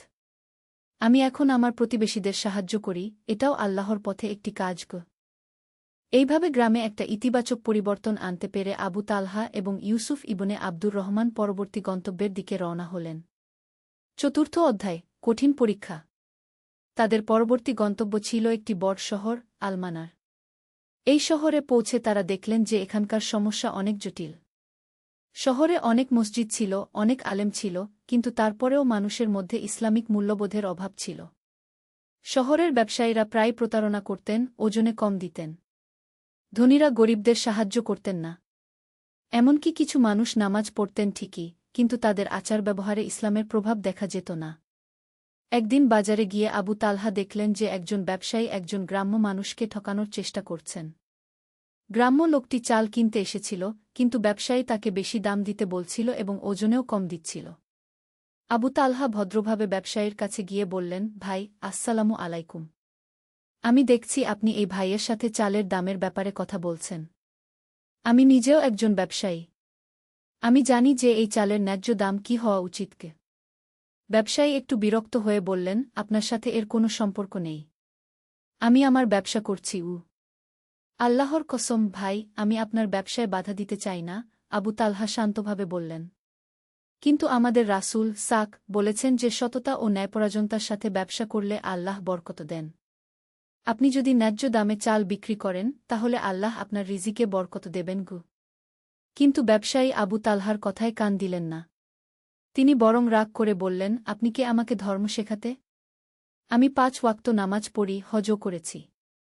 আমার ব্যবসার ব্যাপারে আপনার নাক গলানোর দরকার নেই। এই ঘটনা আবু তালহাকে গভীরভাবে ভাবিয়ে তুলল। তিনি বুঝতে পারলেন যে শুধু নামাজ পড়া বা হজ করাই যথেষ্ট নয়, যদি সেই ইবাদতের প্রভাব দৈনন্দিন জীবনে না পড়ে। সে রাতে আবু তালহা এবং ইউসুফ ইবনে আব্দুর রহমান দীর্ঘ আলোচনা করলেন। এই সমস্যার সমাধান কি হতে পারে? আবু তালহা জিজ্ঞেস করলেন। ইউসুফ ইবনে আব্দুর রহমান বললেন, আমার মনে হয় আমাদের আরও ধৈর্য ধরতে হবে। কিছু মানুষের হৃদয় পরিবর্তন হতে বেশি সময় লাগে। আমাদের কাজ চালিয়ে যেতে হবে এবং দোয়া করতে হবে। পঞ্চম অধ্যায়, অপ্রত্যাশিত মিত্র। পরের দিন সকালে আবু তালহা বাজারে গিয়ে একটি ছোট দোকান খুললেন। তিনি ঠিক করলেন যে তিনি নিজের ব্যবসার মাধ্যমে মানুষদের দেখাবেন যে সৎভাবে ব্যবসা করা সম্ভব। তিনি খেজুর, মধু এবং অন্যান্য জিনিস বিক্রি করতে শুরু করলেন। তিনি সবসময় সঠিক ওজন দিতেন, ন্যায্য দাম নিতেন এবং গ্রাহকদের সাথে ভালো ব্যবহার করতেন। যদি কোনো গরিব মানুষ কিছু কিনতে এসে পুরো দাম দিতে না পারত, তিনি তাকে কম দামে বা বিনামূল্যে জিনিস দিয়ে দিতেন। প্রথম দিকে অন্যান্য ব্যবসায়ীরা তাকে নিয়ে হাসাহাসি করত। তারা বলত, এই লোক খুব বেশি ধার্মিক, সে যে ব্যবসা করতে এসেছে। দেখি কতদিন চালাতে পারে। কিন্তু আশ্চর্যের ব্যাপার হল, কিছুদিনের মধ্যেই আবু তালহার দোকানে গ্রাহকদের ভিড় বেড়ে গেল। মানুষ জানতে পারল যে এই দোকানে ঠকানো হয় না, সবসময় ভালো জিনিস পাওয়া যায়। ফলে তারা অন্য দোকান ছেড়ে আবু তালহার দোকানে আসতে শুরু করল। একদিন যেই ব্যবসায়ী আবু তালহার কথা শুনতে চায়নি, সেই আব্দুল হাকিম আবু তালহার দোকানে এলেন। তিনি দেখলেন যে আবু তালহার দোকানে অনেক গ্রাহক আসছে, আর তার নিজের দোকানে গ্রাহক কমে গেছে। আপনি এত গ্রাহক পান কিভাবে? আব্দুল হাকিম জিজ্ঞেস করলেন। আবু তালহা হাসতে হাসতে বললেন, ভাই, আমি কিছু বিশেষ করি না। শুধু সততার সাথে ব্যবসা করি। আল্লাহ যেমন বলেছেন আমি তেমন করি। কিন্তু এতে তো লাভ কম হয়, আব্দুল হাকিম বললেন। প্রথমে মনে হতে পারে তাই, আবু তালহা বললেন। কিন্তু আল্লাহ যখন বরকত দেন, তখন কম লাভেও অনেক কিছু হয়ে যায়। আর সবচেয়ে বড় কথা হল, আমি রাতে শান্তি নিয়ে ঘুমাতে পারি। আমি জানি যে আমি কারো সাথে অন্যায় করিনি। আব্দুল হাকিম কিছুক্ষণ চুপ থেকে বললেন, আমি আপনার কাছে ক্ষমা চাই। আগের দিন আমি আপনার সাথে খারাপ ব্যবহার করেছি। আল্লাহ আপনাকে ক্ষমা করুন, ভাই, আবু তালহা বললেন। আমরা সবাই ভুল করি। গুরুত্বপূর্ণ হল ভুল বুঝতে পারা এবং শুধরে নেওয়া। এই ঘটনার পর আব্দুল হাকিমও তার ব্যবসার ধরন পাল্টাতে শুরু করলেন। তিনি সৎভাবে ব্যবসা করতে শুরু করলেন। ষষ্ঠ অধ্যায়, সমাজের পরিবর্তন। ধীরে ধীরে আলমানার শহরে একটা পরিবর্তন দেখা যেতে শুরু করল। আবু তালহা এবং ইউসুফ ইবনে আব্দুর রহমানের প্রভাবে একের পর এক মানুষ তাদের জীবনযাত্রা পরিবর্তন করতে শুরু করল। শহরের একদল যুবক তাদের কাছে এসে বলল, আমরা আপনাদের মতো মানুষদের সাহায্য করতে চাই। আমরা কি করতে পারি? ইউসুফ ইবনে আব্দুর রহমান তাদের বললেন, সবচেয়ে বড় কাজ হল নিজের জীবনকে ইসলামের অনুযায়ী গড়ে তোলা। তারপর অন্যদের সাহায্য করা। তোমরা বিভিন্ন কাজ করতে পারো। যুবকরা একটি দল গঠন করল যারা গরিব মানুষদের সাহায্য করত, অসুস্থ মানুষদের দেখাশোনা করত এবং শিশুদের কুরআন ও হাদিস শেখাত। শহরের মহিলারাও একটি সংগঠন তৈরি করলেন। তারা গরিব পরিবারের মহিলাদের সেলাই, রান্না এবং অন্যান্য কাজ শেখাতে শুরু করলেন যাতে তারা নিজেদের জীবিকা নির্বাহ করতে পারে। একদিন শহরের প্রধান কাজী, বিচারক আবু তালহা এবং ইউসুফ ইবনে আব্দুর রহমানের সাথে দেখা করতে এলেন। আপনাদের কাজ দেখে আমি অভিভূত, কাজী সাহেব বললেন। আমি বহু বছর ধরে মানুষদের বিচার করি, কিন্তু আপনারা যেভাবে মানুষের হৃদয় পরিবর্তন করেছেন তা সত্যিই প্রশংসনীয়। আল্লাহর ফজলে সব হয়েছে, ইউসুফ ইবনে আব্দুর রহমান নম্রভাবে বললেন। আমরা শুধু চেষ্টা করেছি মানুষদের ইসলামের সৌন্দর্য দেখাতে। আমার একটা প্রস্তাব আছে, কাজী সাহেব বললেন। আপনারা যদি এই শহরেই থেকে যান এবং একটা মাদ্রাসা তৈরি করেন, তাহলে অনেক ভালো হয়। সেখানে শিশুদের কুরআন, হাদিস, ফিকাহ এবং সাথে সাথে দৈনন্দিন জীবনে ইসলামের প্রযোগ শেখানো যাবে। আবু তালহা এবং ইউসুফ ইবনে আব্দুর রহমান এই প্রস্তাবে খুবই খুশি হলেন। সপ্তম অধ্যায়, নতুন চ্যালেঞ্জ। মাদ্রাসা তৈরি করার কাজ শুরু হল। শহরের মানুষজন স্বেচ্ছায় টাকা দিল, শ্রম দিল। কিছু দিনের মধ্যেই একটি সুন্দর মাদ্রাসা তৈরি হয়ে গেল। কিন্তু এর নাম নিয়ে একটা সমস্যা দেখা দিল। শহরের কিছু প্রভাবশালী মানুষ চাচ্ছিলেন যে মাদ্রাসার নাম তাদের নামে রাখা হোক। তারা যুক্তি দিচ্ছিলেন যে তারাই সবচেয়ে বেশি অর্থ দিয়েছেন। আবু তালহা এবং ইউসুফ ইবনে আব্দুর রহমান এই বিষয়ে খুবই চিন্তিত হলেন। তারা জানতেন যে এই ধরনের বিতর্ক মাদ্রাসার আসল উদ্দেশ্যকে নষ্ট করে দিতে পারে। একদিন সন্ধ্যায় সবাইকে ডেকে একটি সভা করা হল। সভায় ইউসুফ ইবনে আব্দুর রহমান বললেন, প্রিয় ভাই বোনেরা, আমরা এই মাদ্রাসা তৈরি করেছি আল্লাহর সন্তুষ্টির জন্য। আমাদের নবী সাক বলেছেন, যে ব্যক্তি প্রশংসা পাওয়ার জন্য কোনো কাজ করে, কিয়ামতের দিন আল্লাহ তাকে অপমানিত করবেন। তাই আমি প্রস্তাব করছি যে এই মাদ্রাসার নাম হবে দারুস সালাম, শান্তির ঘর। এই কথা শুনে সবাই সম্মত হলেন। কিন্তু একজন ধনী ব্যবসায়ী মনসুর ইবনে খালিদ খুশি হলেন না। তিনি বললেন, আমি এই মাদ্রাসার জন্য সবচেয়ে বেশি টাকা দিয়েছি। অন্তত একটা ফলক তো আমার নামে থাকতে পারে কি? আবু তালহা ধৈর্য ধরে বললেন, ভাই মনসুর, আপনি যে অর্থ দিয়েছেন সেটা আল্লাহর পথে দিয়েছেন। আপনার প্রতিদান আল্লাহর কাছে আছে। দুনিয়ার মানুষের প্রশংসার চেয়ে আল্লাহর প্রশংসা অনেক বেশি মূল্যবান। মনসুর ইবনে খালিদ কিছুটা রাগান্বিত হয়ে সভা ছেড়ে চলে গেলেন। এই ঘটনার পর কয়েকদিন মনসুর ইবনে খালিদ মাদ্রাসায় আসা বন্ধ করে দিলেন। এমনকি তিনি অন্যদেরও মাদ্রাসার বিরুদ্ধে কথা বলতে শুরু করলেন। অষ্টম অধ্যায়, ধৈর্যের পরীক্ষা। মনসুর ইবনে খালিদের বিরোধিতার কারণে মাদ্রাসার কাজে কিছুটা বিঘ্ন সৃষ্টি হল। কিছু মানুষ তার কথায় প্রভাবিত হয়ে মাদ্রাসা থেকে দূরে থাকতে শুরু করলেন। একদিন আবু তালহা মনসুর ইবনে খালিদের দোকানে গেলেন। তিনি বিনয়ের সাথে বললেন, ভাই মনসুর, আসসালামু আলাইকুম। আমি আপনার সাথে কথা বলতে এসেছি। মনসুর ইবনে খালিদ ঠান্ডা স্বরে সালামের জবাব দিলেন। ভাই, আমি জানি আপনি মাদ্রাসার বিষয়ে কিছুটা অসন্তুষ্ট, আবু তালহা বললেন। আমি বুঝতে চাই আপনার আসল সমস্যাটা কী গু? মনসুর ইবনে খালিদ একটু ভেবে বললেন, দেখুন, আমি ইসলামের বিরুদ্ধে নই। কিন্তু আমি মনে করি যারা বেশি অবদান রাখে তাদের কিছুটা সম্মান পাওয়া উচিত। আপনি ঠিক বলেছেন, আবু তালহা বললেন। কিন্তু আসল প্রশ্ন হল, আমরা কার কাছ থেকে সম্মান চাই? মানুষের কাছ থেকে নাকি আল্লাহর কাছ থেকে? অবশ্যই আল্লাহর কাছ থেকে, মনসুর ইবনে খালিদ বললেন। তাহলে ভাবুন, আবু তালহা বললেন। আল্লাহ তো আপনার নিয়ত দেখেন। আপনি যদি আল্লাহর সন্তুষ্টির জন্য অর্থ দান করে থাকেন, তাহলে আল্লাহ আপনাকে উত্তম প্রতিদান দেবেন। কিন্তু আপনি যদি মানুষের প্রশংসার জন্য দান করে থাকেন, তাহলে আপনার প্রতিদানও শুধু মানুষের প্রশংসাই হবে। মনসুর ইবনে খালিদ কিছুক্ষণ চুপ থেকে বললেন, আমি কখনো এইভাবে ভাবিনি গিয়ে। আমাদের রাসূল সাক বলেছেন। আবু তালহা বললেন, সেই ব্যক্তির দান সর্বোত্তম যে ডান হাত দিয়ে দান করে কিন্তু বাম হাত জানতে পারে না। এর মানে হল গোপনে দান করা গি। এই কথাগুলো শুনে মনসুর ইবনে খালিদের মন গলে গেল। তিনি বললেন, আমি আমার ভুল বুঝতে পেরেছি। আমি ক্ষমা চাই। আল্লাহ আপনাকে ক্ষমা করুন, আবু তালহা বললেন। আমরা সবাই মানুষ, সবাই ভুল করি। গুরুত্বপূর্ণ হল ভুল বুঝতে পারা এবং তওবা করা। এই ঘটনার পর মনসুর ইবনে খালিদ আবার মাদ্রাসার কাজে যোগ দিলেন। তিনি আগের চেয়েও বেশি উৎসাহের সাথে কাজ করতে শুরু করলেন। নবম অধ্যায়, মাদ্রাসার প্রতিষ্ঠা। অবশেষে দারুস সালাম মাদ্রাসার আনুষ্ঠানিক উদ্বোধন হল। প্রথম দিনেই ৩০ জন শিশু ভর্তি হল। মাদ্রাসায় তাদের কুরআন, হাদিস, ফিকাহ, আরবি ভাষা এবং সাথে সাথে গণিত, ইতিহাস পড়ানো হতো। কিন্তু সবচেয়ে গুরুত্বপূর্ণ বিষয় ছিল যে এখানে শিশুদের ইসলামিক আদবকায়দা, নৈতিকতা এবং দৈনন্দিন জীবনে ইসলামের প্রযোগ শেখানো হতো। ইউসুফ ইবনে আব্দুর রহমান প্রতিদিন শিশুদের একটি গল্প বলতেন।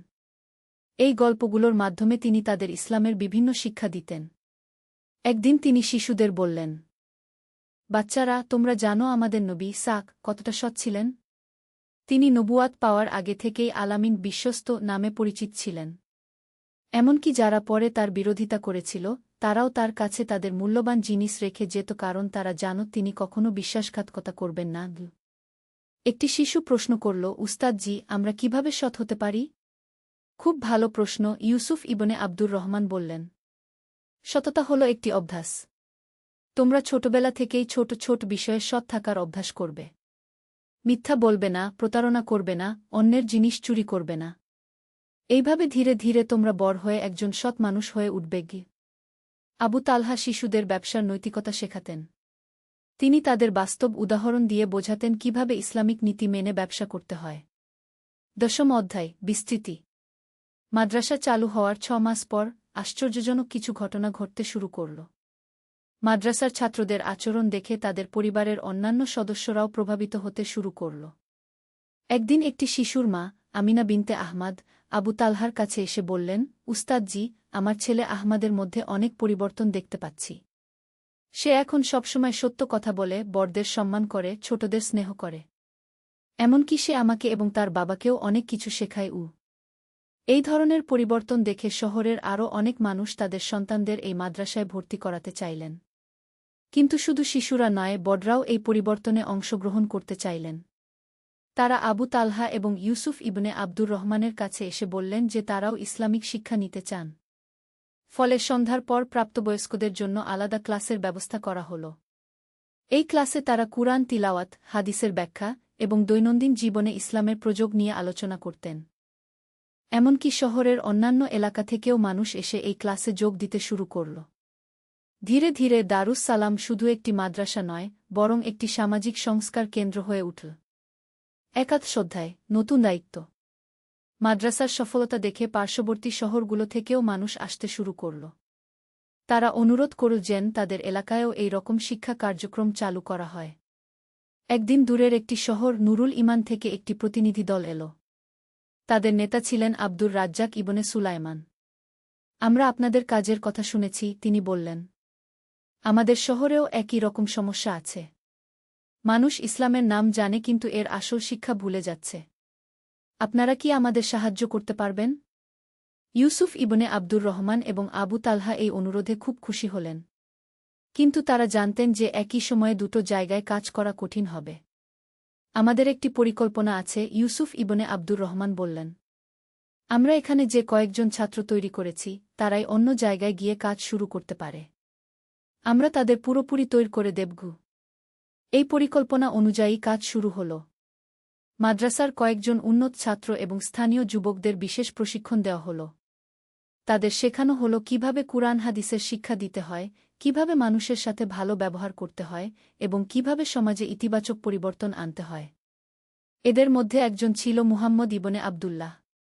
সে মাদ্রাসার প্রথম ব্যাচের ছাত্র ছিল। এখন সে একজন দক্ষ শিক্ষক হয়ে উঠেছে। উস্তাদ জি, সে আবু তালহাকে বলল, আমি নুরুল ইমান শহরে যেতে প্রস্তুত। আপনারা আমাকে যা শিখিয়েছেন, আমি চেষ্টা করব সেটা অন্যদের কাছে পৌঁছে দিতে। দ্বাদশ অধ্যায়, বিস্তৃতি এবং চ্যালেঞ্জ। মুহাম্মদ ইবনে আবদুল্লাহ এবং আরও দুজন সহযোগী নুরুল ইমান শহরে গেলেন। সেখানে পৌঁছে তারা প্রথমে মানুষদের অবস্থা পর্যবেক্ষণ করলেন। নুরুল ইমান শহরের সমস্যা ছিল আরও জটিল। সেখানে বিভিন্ন গোত্রের মধ্যে দ্বন্দ্ব ছিল। কিছু মানুষ অত্যধিক কট্টরপন্থী ছিল, আবার কিছু মানুষ ইসলামের প্রতি উদাসীন ছিল। প্রথম কয়েক সপ্তাহ তারা শুধু মানুষদের সাথে মিশলেন, তাদের সমস্যা বুঝতে চেষ্টা করলেন। তারা কোনো বক্তৃতা দিলেন না, শুধু প্রয়োজনে সাহায্য করলেন। একদিন শহরের দুটি গোত্রের মধ্যে একটি জমি নিয়ে বিরোধ দেখা দিল। বিষয়টি এমন পর্যায়ে গেল যে তারা মারামারি করতে প্রস্তুত হয়ে গেল। মুহাম্মদ ইবনে আবদুল্লাহ দুই পক্ষের কাছে গিয়ে বললেন, ভাইয়েরা, আমরা সবাই মুসলিম।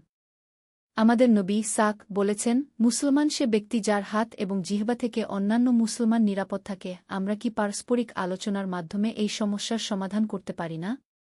প্রথমে দুই পক্ষই তার কথায় কান দিতে চাইল না। কিন্তু মুহাম্মদ ইবনে আবদুল্লাহ এবং তার সাথীরা ধৈর্য ধরলেন। তারা দুই পক্ষের সাথেই আলাদা আলাদা কথা বললেন।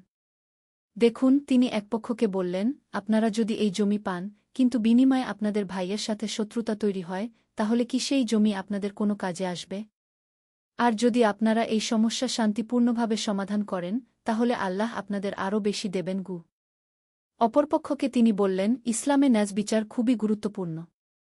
যদি জমিটি সত্যিই আপনাদের হয়, তাহলে আপনারা তা পাবেনই। কিন্তু যদি অপরপক্ষের কোনো বৈধ দাবি থাকে, তাহলে সেটা মেনে নেওয়াই উচিত। এইভাবে কয়েকদিন চেষ্টার পর দুই পক্ষ একটি সমঝোতায় আসতে রাজি হল। তারা স্থির করল যে জমিটি দুই পক্ষ মিলে চাষ করবে এবং ফসল ভাগ করে নেবে। এই ঘটনার পর মুহাম্মদ ইবনে আবদুল্লাহ এবং তার সাথীদের প্রতি মানুষের সম্মান বেড়ে গেল। ত্রয়োদশ অধ্যায়, সফলতার স্বাদ। নুরুল ইমান শহরে ধীরে ধীরে পরিবর্তন আসতে শুরু করল। মুহাম্মদ ইবনে আবদুল্লাহ এবং তার দল সেখানেও একটি ছোট মাদ্রাসা প্রতিষ্ঠা করলেন। তারা দারুস সালামের মতোই একটি শিক্ষা কার্যক্রম শুরু করলেন। একদিন আবু তালহা এবং ইউসুফ ইবনে আব্দুর রহমান নুরুল ইমান শহরে তাদের দেখতে গেলেন। সেখানে পৌঁছে তারা দেখলেন যে মুহাম্মদ ইবনে আবদুল্লাহ খুবই ভালো কাজ করেছেন। মাশাআল্লাহ, ইউসুফ ইবনে আব্দুর রহমান বললেন, তোমরা এখানে খুব সুন্দর কাজ করেছ। আল্লাহ তোমাদের বরকত দিন। উস্তাদ জি, এটা সব আপনাদের শেখানো শিক্ষার ফল, মুহাম্মদ ইবনে আবদুল্লাহ বিনয়ের সাথে বললেন। সেদিন সন্ধ্যায় নুরুল ইমান শহরের মানুষজন একটি সংবর্ধনা সভার আয়োজন করল। সেখানে শহরের বয়োজ্যেষ্ঠ আলেম হাকিম আবু ইউসুফ বললেন, আমি এই শহরে ৬০ বছর ধরে আছি। কিন্তু এই কয়েক মাসে যে পরিবর্তন দেখেছি তা আমি আগে কখনো দেখিনি। আমাদের যুবকরা এখন নিয়মিত নামাজ পড়ে, বড়দের সম্মান করে। ব্যবসায়ীরা সৎভাবে ব্যবসা করে। সবচেয়ে বড় কথা, মানুষের মধ্যে পারস্পরিক ভালোবাসা বেড়েছে। এই কথা শুনে আবু তালহার চোখে আনন্দের অশ্রু এসে গেল। সেই রাতে তারা যখন একা হলেন, ইউসুফ ইবনে আব্দুর রহমান আবু তালহাকে বললেন, ভাই আবু তালহা, মনে আছে যেদিন আমরা প্রথম দেখা করেছিলাম? সেদিন আমি ভেবেছিলাম যে উম্মাহর অবস্থা খুবই খারাপ। কিন্তু আজ আমি দেখতে পাচ্ছি যে আশা করার মতো অনেক কিছুই আছে। আল্লাহর শুকরিয়া, আবু তালহা বললেন। তিনি আমাদের এই কাজ করার তৌফিক দিয়েছেন। 14 অধ্যায়, নতুন প্রজন্ম। 1 বছর পর, আরও আলামিনের জিহাদ। একটি ইসলামিক যুদ্ধের গল্প। প্রথম অধ্যায়, সূর্যোদয়ের প্রতিশ্রুতি। আল-আন্দালুসের পাহাড়ি অঞ্চলে সূর্যের প্রথম আলো ছড়িয়ে পড়ছিল। দূরে মসজিদের মিনার থেকে ভেসে আসছিল ফজরের আজানের মধুর সুর। আল্লাহু আকবার, আল্লাহু আকবার কে এই পবিত্র আওয়াজ পাহাড়ের প্রতিধ্বনিতে মিশে গিয়ে আরও মহিমান্বিত হয়ে উঠছিল। মুজাহিদদের শিবিরে আলামিন তার সাজ্জাদায় বসে ফজরের নামাজ আদায় করছিলেন। তার হৃদয় পূর্ণ ছিল আল্লাহর প্রেমে এবং দিনের জন্য জিহাদের উৎসাহে। নামাজ শেষে তিনি দোয়া করলেন, রাব্বানা আতিনা ফি দুনিয়া হাসানাতান ওয়া ফিল আখিরাতি হাসানাতান ওয়াকবিনা আজাবান্নার। আল্লাহ তায়ালা, আজকের এই কঠিন দিনে আমাদের সহায় হন। আমাদের অন্তরকে দৃঢ় রাখুন এবং আমাদের পা যেন সত্যের পথ থেকে বিচ্যুত না হয়। আলামিন ছিলেন একজন তরুণ আরব যোদ্ধা, যিনি তার গোত্রের সম্মানিত আমির আবু বকর আল-তুর্কির অধীনে সেবা করতেন। তার বয়স মাত্র 25, কিন্তু যুদ্ধক্ষেত্রে তার সাহসিকতা এবং ধর্মীয় গানের জন্য তিনি ইতিমধ্যে বিখ্যাত হয়ে উঠেছিলেন। তার দাড়ি ছিল সুন্নাহ অনুযায়ী মুষ্টিমেয় লম্বা, চোখ দুটি ছিল গভীর কালো এবং সর্বদা আল্লাহর স্মরণে আলোকিত। আলামিন ভাই, তার সাথী হাসান ইবনে আলী তাকে ডাকলেন। আমির আপনাকে ডাকছেন। আজকের যুদ্ধ পরিকল্পনা নিয়ে আলোচনা করবেন। আলামিন উঠে দাঁড়ালেন এবং বিসমিল্লাহ বলে আমিরের তাঁবুর দিকে এগিয়ে চললেন। পথে তিনি দেখলেন অন্য মুজাহিদরাও ফজরের নামাজের পর কুরআন তেলাওয়াত এবং জিকিরে মশগুল। এই দৃশ্য তার হৃদয়ে অপার শান্তি এনে দিল। দ্বিতীয় অধ্যায়, যুদ্ধ পরিষদ। আমির আবু বকর আল-তুর্কির তাঁবুতে প্রবেশ করে আলামিনকে আসসালামু আলাইকুম ওয়া রাহমাতুল্লাহি ওয়া বারাকাতুহ কি বলে সালাম দিলেন। উপস্থিত সকল সেনাপতি ও বিশিষ্ট মুজাহিদরা ওয়া আলাইকুমুস সালাম কি বলে জবাব দিলেন। আমির আবু বকর ছিলেন একজন প্রভাবশালী নেতা। তার বয়স 50-এর কাছাকাছি, চুলদাড়ি পেকে সাদা হয়ে গেছে, কিন্তু চোখে এখনও তরুণদের মতো উজ্জ্বলতা। তিনি হাদিসে নব্বীর একজন বড় আলেমও ছিলেন। বাইতুল্লাহ, আমির শুরু করলেন, আজকের এই পবিত্র দিনে আমাদের সামনে বিরাট চ্যালেঞ্জ। খ্রিস্টান ক্রুসেডাররা আমাদের ভূমির উপর আক্রমণ করেছে। তারা আমাদের মসজিদ ধ্বংস করতে চায়, আমাদের বোনদের সম্মান লুণ্ঠন করতে চায়। কিন্তু আল্লাহর শপথ, আমরা তা হতে দেব না। আল্লাহু আকবার, সম্বেত সকলে তাকবীর দিলেন। আমির মানচিত্রের দিকে ইঙ্গিত করে বললেন, শত্রুরা সংখ্যায় আমাদের চেয়ে বেশি। তাদের 700 যোদ্ধা, আমাদের মাত্র 300। কিন্তু রাসূলুল্লাহ সাল্লাল্লাহু আলাইহি ওয়াসাল্লাম বদরের যুদ্ধে মাত্র 313 জন সাহাবী নিয়ে হাজারের বেশি কাফেরকে পরাজিত করেছিলেন। কারণ তাদের সাথে ছিল আল্লাহর সাহায্য। ইয়া আমির, আলামিন সম্মানের সাথে বললেন, আল্লাহ তায়ালা পবিত্র কুরআনে বলেছেন, কত ছোট দল আল্লাহর হুকুমে বড় দলকে পরাজিত করেছে। আল্লাহ ধৈর্যশীলদের সাথে থাকেন। সূরা বাকারা 2:4-9। আমাদের ঈমান দৃঢ় থাকলে বিজয় অবশ্যই আমাদের। সেনাপতি খালিদ ইবনে ওয়ালিদ, তিনি সেই বিখ্যাত সাহাবীর নাম অনুসরণে এই নাম রেখেছিলেন, বললেন, আমির, আমার গুপ্তচর জানিয়েছে যে শত্রুরা আগামীকাল সকালে আক্রমণ করবে। তারা উত্তর দিক থেকে আসবে, যেখানে পাহাড়ের পথ সরু। আমির মাথা নেড়ে বললেন, তাহলে আমাদের পরিকল্পনা পরিষ্কার। আলামিন, তুমি 50 জন বীর মুজাহিদ নিয়ে পূর্ব দিকের উঁচু টিলায় অবস্থান নেবে। যখন শত্রুরা উপত্যকায় নামবে, তখন তুমি আল্লাহর নাম নিয়ে পেছন থেকে আক্রমণ করবে। তৃতীয় অধ্যায়, রাতের প্রস্তুতি। সন্ধ্যা নামতেই মুজাহিদদের শিবির আধ্যাত্মিক পরিবেশে ভরে উঠল। মাগরিবের নামাজের পর সবাই একসাথে বসে কুরআন তেলাওয়াত শুনছিলেন। হাফেজ ইউসুফ সূরা আনফালের আয়াত তেলাওয়াত করছিলেন। ওয়ামা রামাইতা ইজ রামাইতা ওয়ালাকিন্নাল্লাহা রামাগ। এবং তুমি নিক্ষেপ করনি যখন তুমি নিক্ষেপ করেছ, বরং আল্লাহই নিক্ষেপ করেছেন। আয়াতটি শুনে আলামিনের চোখে পানি চলে এল। তিনি বুঝলেন যে আগামীকালের যুদ্ধে তাদের সফলতা সম্পূর্ণভাবে আল্লাহর উপর নির্ভরশীল। রাতের খাবারের পর আলামিন তার সাথী হাসানের সাথে একটু দূরে গিয়ে বসলেন। দূরে তারকারাজি আকাশে ঝিকিমিকি করছিল, আর শীতল হাওয়া তাদের মুখে আল্লাহর করুণার স্পর্শ এনে দিচ্ছিল। হাসান ভাই, আলামিন বললেন, আগামীকাল হয়তো আমাদের শেষ সূর্যোদয়। তুমি কি প্রস্তুত? হাসান মুস্কি হেসে বললেন, আলামিন, মৃত্যুকে আমি ভয় পাই না। আমি ভয় পাই শুধু আল্লাহর সামনে অপ্রস্তুত অবস্থায় হাজির হতে। আজ রাতে আমি তওবা করব, আল্লাহর কাছে ক্ষমা চাইব। আগামীকাল যদি শহীদ হই তবে তা হবে আমার জন্য সবচেয়ে বড় সৌভাগ্য। এই কথা শুনে আলামিনের মন আরও দৃঢ় হয়ে উঠল। তিনি তার তলোয়ার বের করে চাঁদের আলো দেখলেন। এই তলোয়ারে লেখা ছিল, লা ইলাহা ইল্লাল্লাহু মুহাম্মাদুর রাসূলুল্লাহ, কালেমা শরীফ। আল্লাহর শপথ, আলামিন বললেন, এই তলোয়ার আগামীকাল শুধু সত্যের পক্ষেই উত্তোলিত হবে। এটি কোনো নিরীহ মানুষের রক্তে রঞ্জিত হবে না। রাত গভীর হতে লাগল। এশার নামাজের পর অনেক মুজাহিদ তাহাজ্জুদের নামাজে দাঁড়িয়ে গেলেন। আলামিনও তার সাজ্জাদায় দাঁড়ালেন এবং দীর্ঘ সিজদা আল্লাহর কাছে দোয়া করতে লাগলেন। আল্লাহুম্মা আন্তা রাব্বি লা ইলাহা ইল্লা আন্তা, খালাকতানি ওয়া আনা আবদুকা। হে আল্লাহ, আপনি আমার রব, আপনি ছাড়া কোনো উপাস্য নেই। আপনি আমাকে সৃষ্টি করেছেন আর আমি আপনার বান্দা। চতুর্থ অধ্যায়, যুদ্ধের প্রাক্কালে। ফজরের আজানের সাথে সাথে পুরো শিবির জেগে উঠল। আলামিন দেখলেন আজ সূর্যোদয় অন্যরকম সুন্দর। আকাশে হালকা মেঘের আড়াল থেকে সোনালি রঙের আলো ছড়িয়ে পড়ছে, যেন আল্লাহ তায়ালা আজকের এই বিশেষ দিনের জন্য বিশেষ সাজসজ্জা করেছেন। নামাজের পর আমির আবু বকর সকল মুজাহিদকে একসাথে জমায়েত করলেন। তিনি উঠে দাঁড়িয়ে বললেন, আমার প্রিয় ভাইয়েরা, আজ আমাদের সামনে আল্লাহ তায়ালা একটি বিশাল পরীক্ষা রেখেছেন। মনে রাখবেন, আমরা শুধু জমির জন্য যুদ্ধ করছি না, আমরা যুদ্ধ করছি লা ইলাহা ইল্লাল্লাহর জন্য।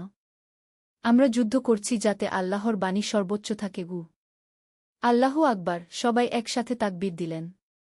রাসূলুল্লাহ সাল্লাল্লাহু আলাইহি ওয়াসাল্লাম বলেছেন, আমির চলিয়ে গেলেন, যে ব্যক্তি আল্লাহর রাস্তায় শহীদ হয় তার জন্য জান্নাতে এমন পুরস্কার রয়েছে যা কোনো চোখ দেখেনি, কোনো কান শোনেনি, কোনো মানুষের হৃদয়ে তার কল্পনাও আসেনি। এরপর তিনি সূরা তওবার একটি আয়াত তেলাওয়াত করলেন, হে মুমিনগণ, তোমাদের কি হয়েছে যে যখন তোমাদের বলা হয় আল্লাহর রাস্তায় বের হও, তখন তোমরা জমিনের সাথে চিপকে থাক? তোমরা কি আখেরাতের পরিবর্তে দুনিয়ার জীবনে সন্তুষ্ট? অথচ আখেরাতের তুলনায় দুনিয়ার সামগ্রী নিতান্তই নগণ্য। সূরা তওবা ৩:৮। আলামিনের হৃদয়ে এই আয়াত গেঁথে গেল। তিনি অনুভব করলেন যে আজকের এই দিনটি তার জীবনের সবচেয়ে গুরুত্বপূর্ণ দিন। যুদ্ধের প্রস্তুতি শুরু হল। আলামিন তার বর্ম পরলেন, তলোয়ার বাঁধলেন এবং তার ঘোড়া প্রস্তুত করলেন। তার ঘোড়ার নাম ছিল বুরাক, রাসূলের সেই পবিত্র বাহনের নামানুসারে। ৫০ জন বেছে নেওয়া মুজাহিদের সাথে আলামিন পূর্ব দিকের টিলার দিকে রওনা হলেন। পথে চলার সময় তিনি তার সাথীদের বললেন, ভাইয়েরা, মনে রাখবেন, আমরা সৈনিক নই, আমরা মুজাহিদ। আমাদের শক্তি তলোয়ারে নয়, আমাদের শক্তি ইমানে। আজ আমাদের প্রতিটি পদক্ষেপ হবে আল্লাহর সন্তুষ্টির জন্য। পঞ্চম অধ্যায়, প্রথম সংঘর্ষ। সূর্য যখন আকাশের মাঝামাঝি উঠে এল, তখন দূর থেকে ভেসে এল ঘোড়ার খুরের আওয়াজ এবং অস্ত্রের ঝনঝনানি। ক্রুসেডার বাহিনী এগিয়ে আসছে। আলামিন তার টিলার উপর থেকে দেখলেন একটি বিশাল বাহিনী উত্তর দিক থেকে আসছে। তাদের ঢাল ও বর্মে সূর্যের আলো প্রতিফলিত হয়ে চকচক করছে। সত্যিই তারা সংখ্যায় অনেক বেশি। কিন্তু আলামিনের হৃদয়ে কোনো ভয় নেই। তিনি সূরা আনফালের সেই আয়াত মনে করলেন, হে নবী, মুমিনদের যুদ্ধের জন্য উৎসাহ প্রদান করুন। তোমাদের মধ্যে যদি ২০ জন ধৈর্যশীল থাকে তবে তারা ২০ জনের উপর বিজয়ী হবে। আর যদি তোমাদের মধ্যে ১০০ জন থাকে তবে তারা ১০০০ কাফেরের উপর বিজয়ী হবে। সূরা আনফাল ৬-৫। নিচের উপত্যকায় আমির আবু বকরের বাহিনী অবস্থান নিয়েছে। আলামিন দেখলেন আমির তার সাদা ঘোড়ায় চড়ে সামনের দিকে এগিয়ে গেছেন। তার হাতে কালো পতাকা, যাতে সাদা হরফে লেখা লা ইলাহা ইল্লাল্লাহু মুহাম্মাদুর রাসূলুল্লাহ। হঠাৎ করেই যুদ্ধ শুরু হয়ে গেল। ক্রুসেডারদের প্রথম আক্রমণ হল তীর নিক্ষেপ। আকাশ যেন কালো হয়ে গেল অসংখ্য তীরের বর্ষণে। কিন্তু আল্লাহর অনুগ্রহে বেশিরভাগ তীর লক্ষ্যভেদ করতে পারল না।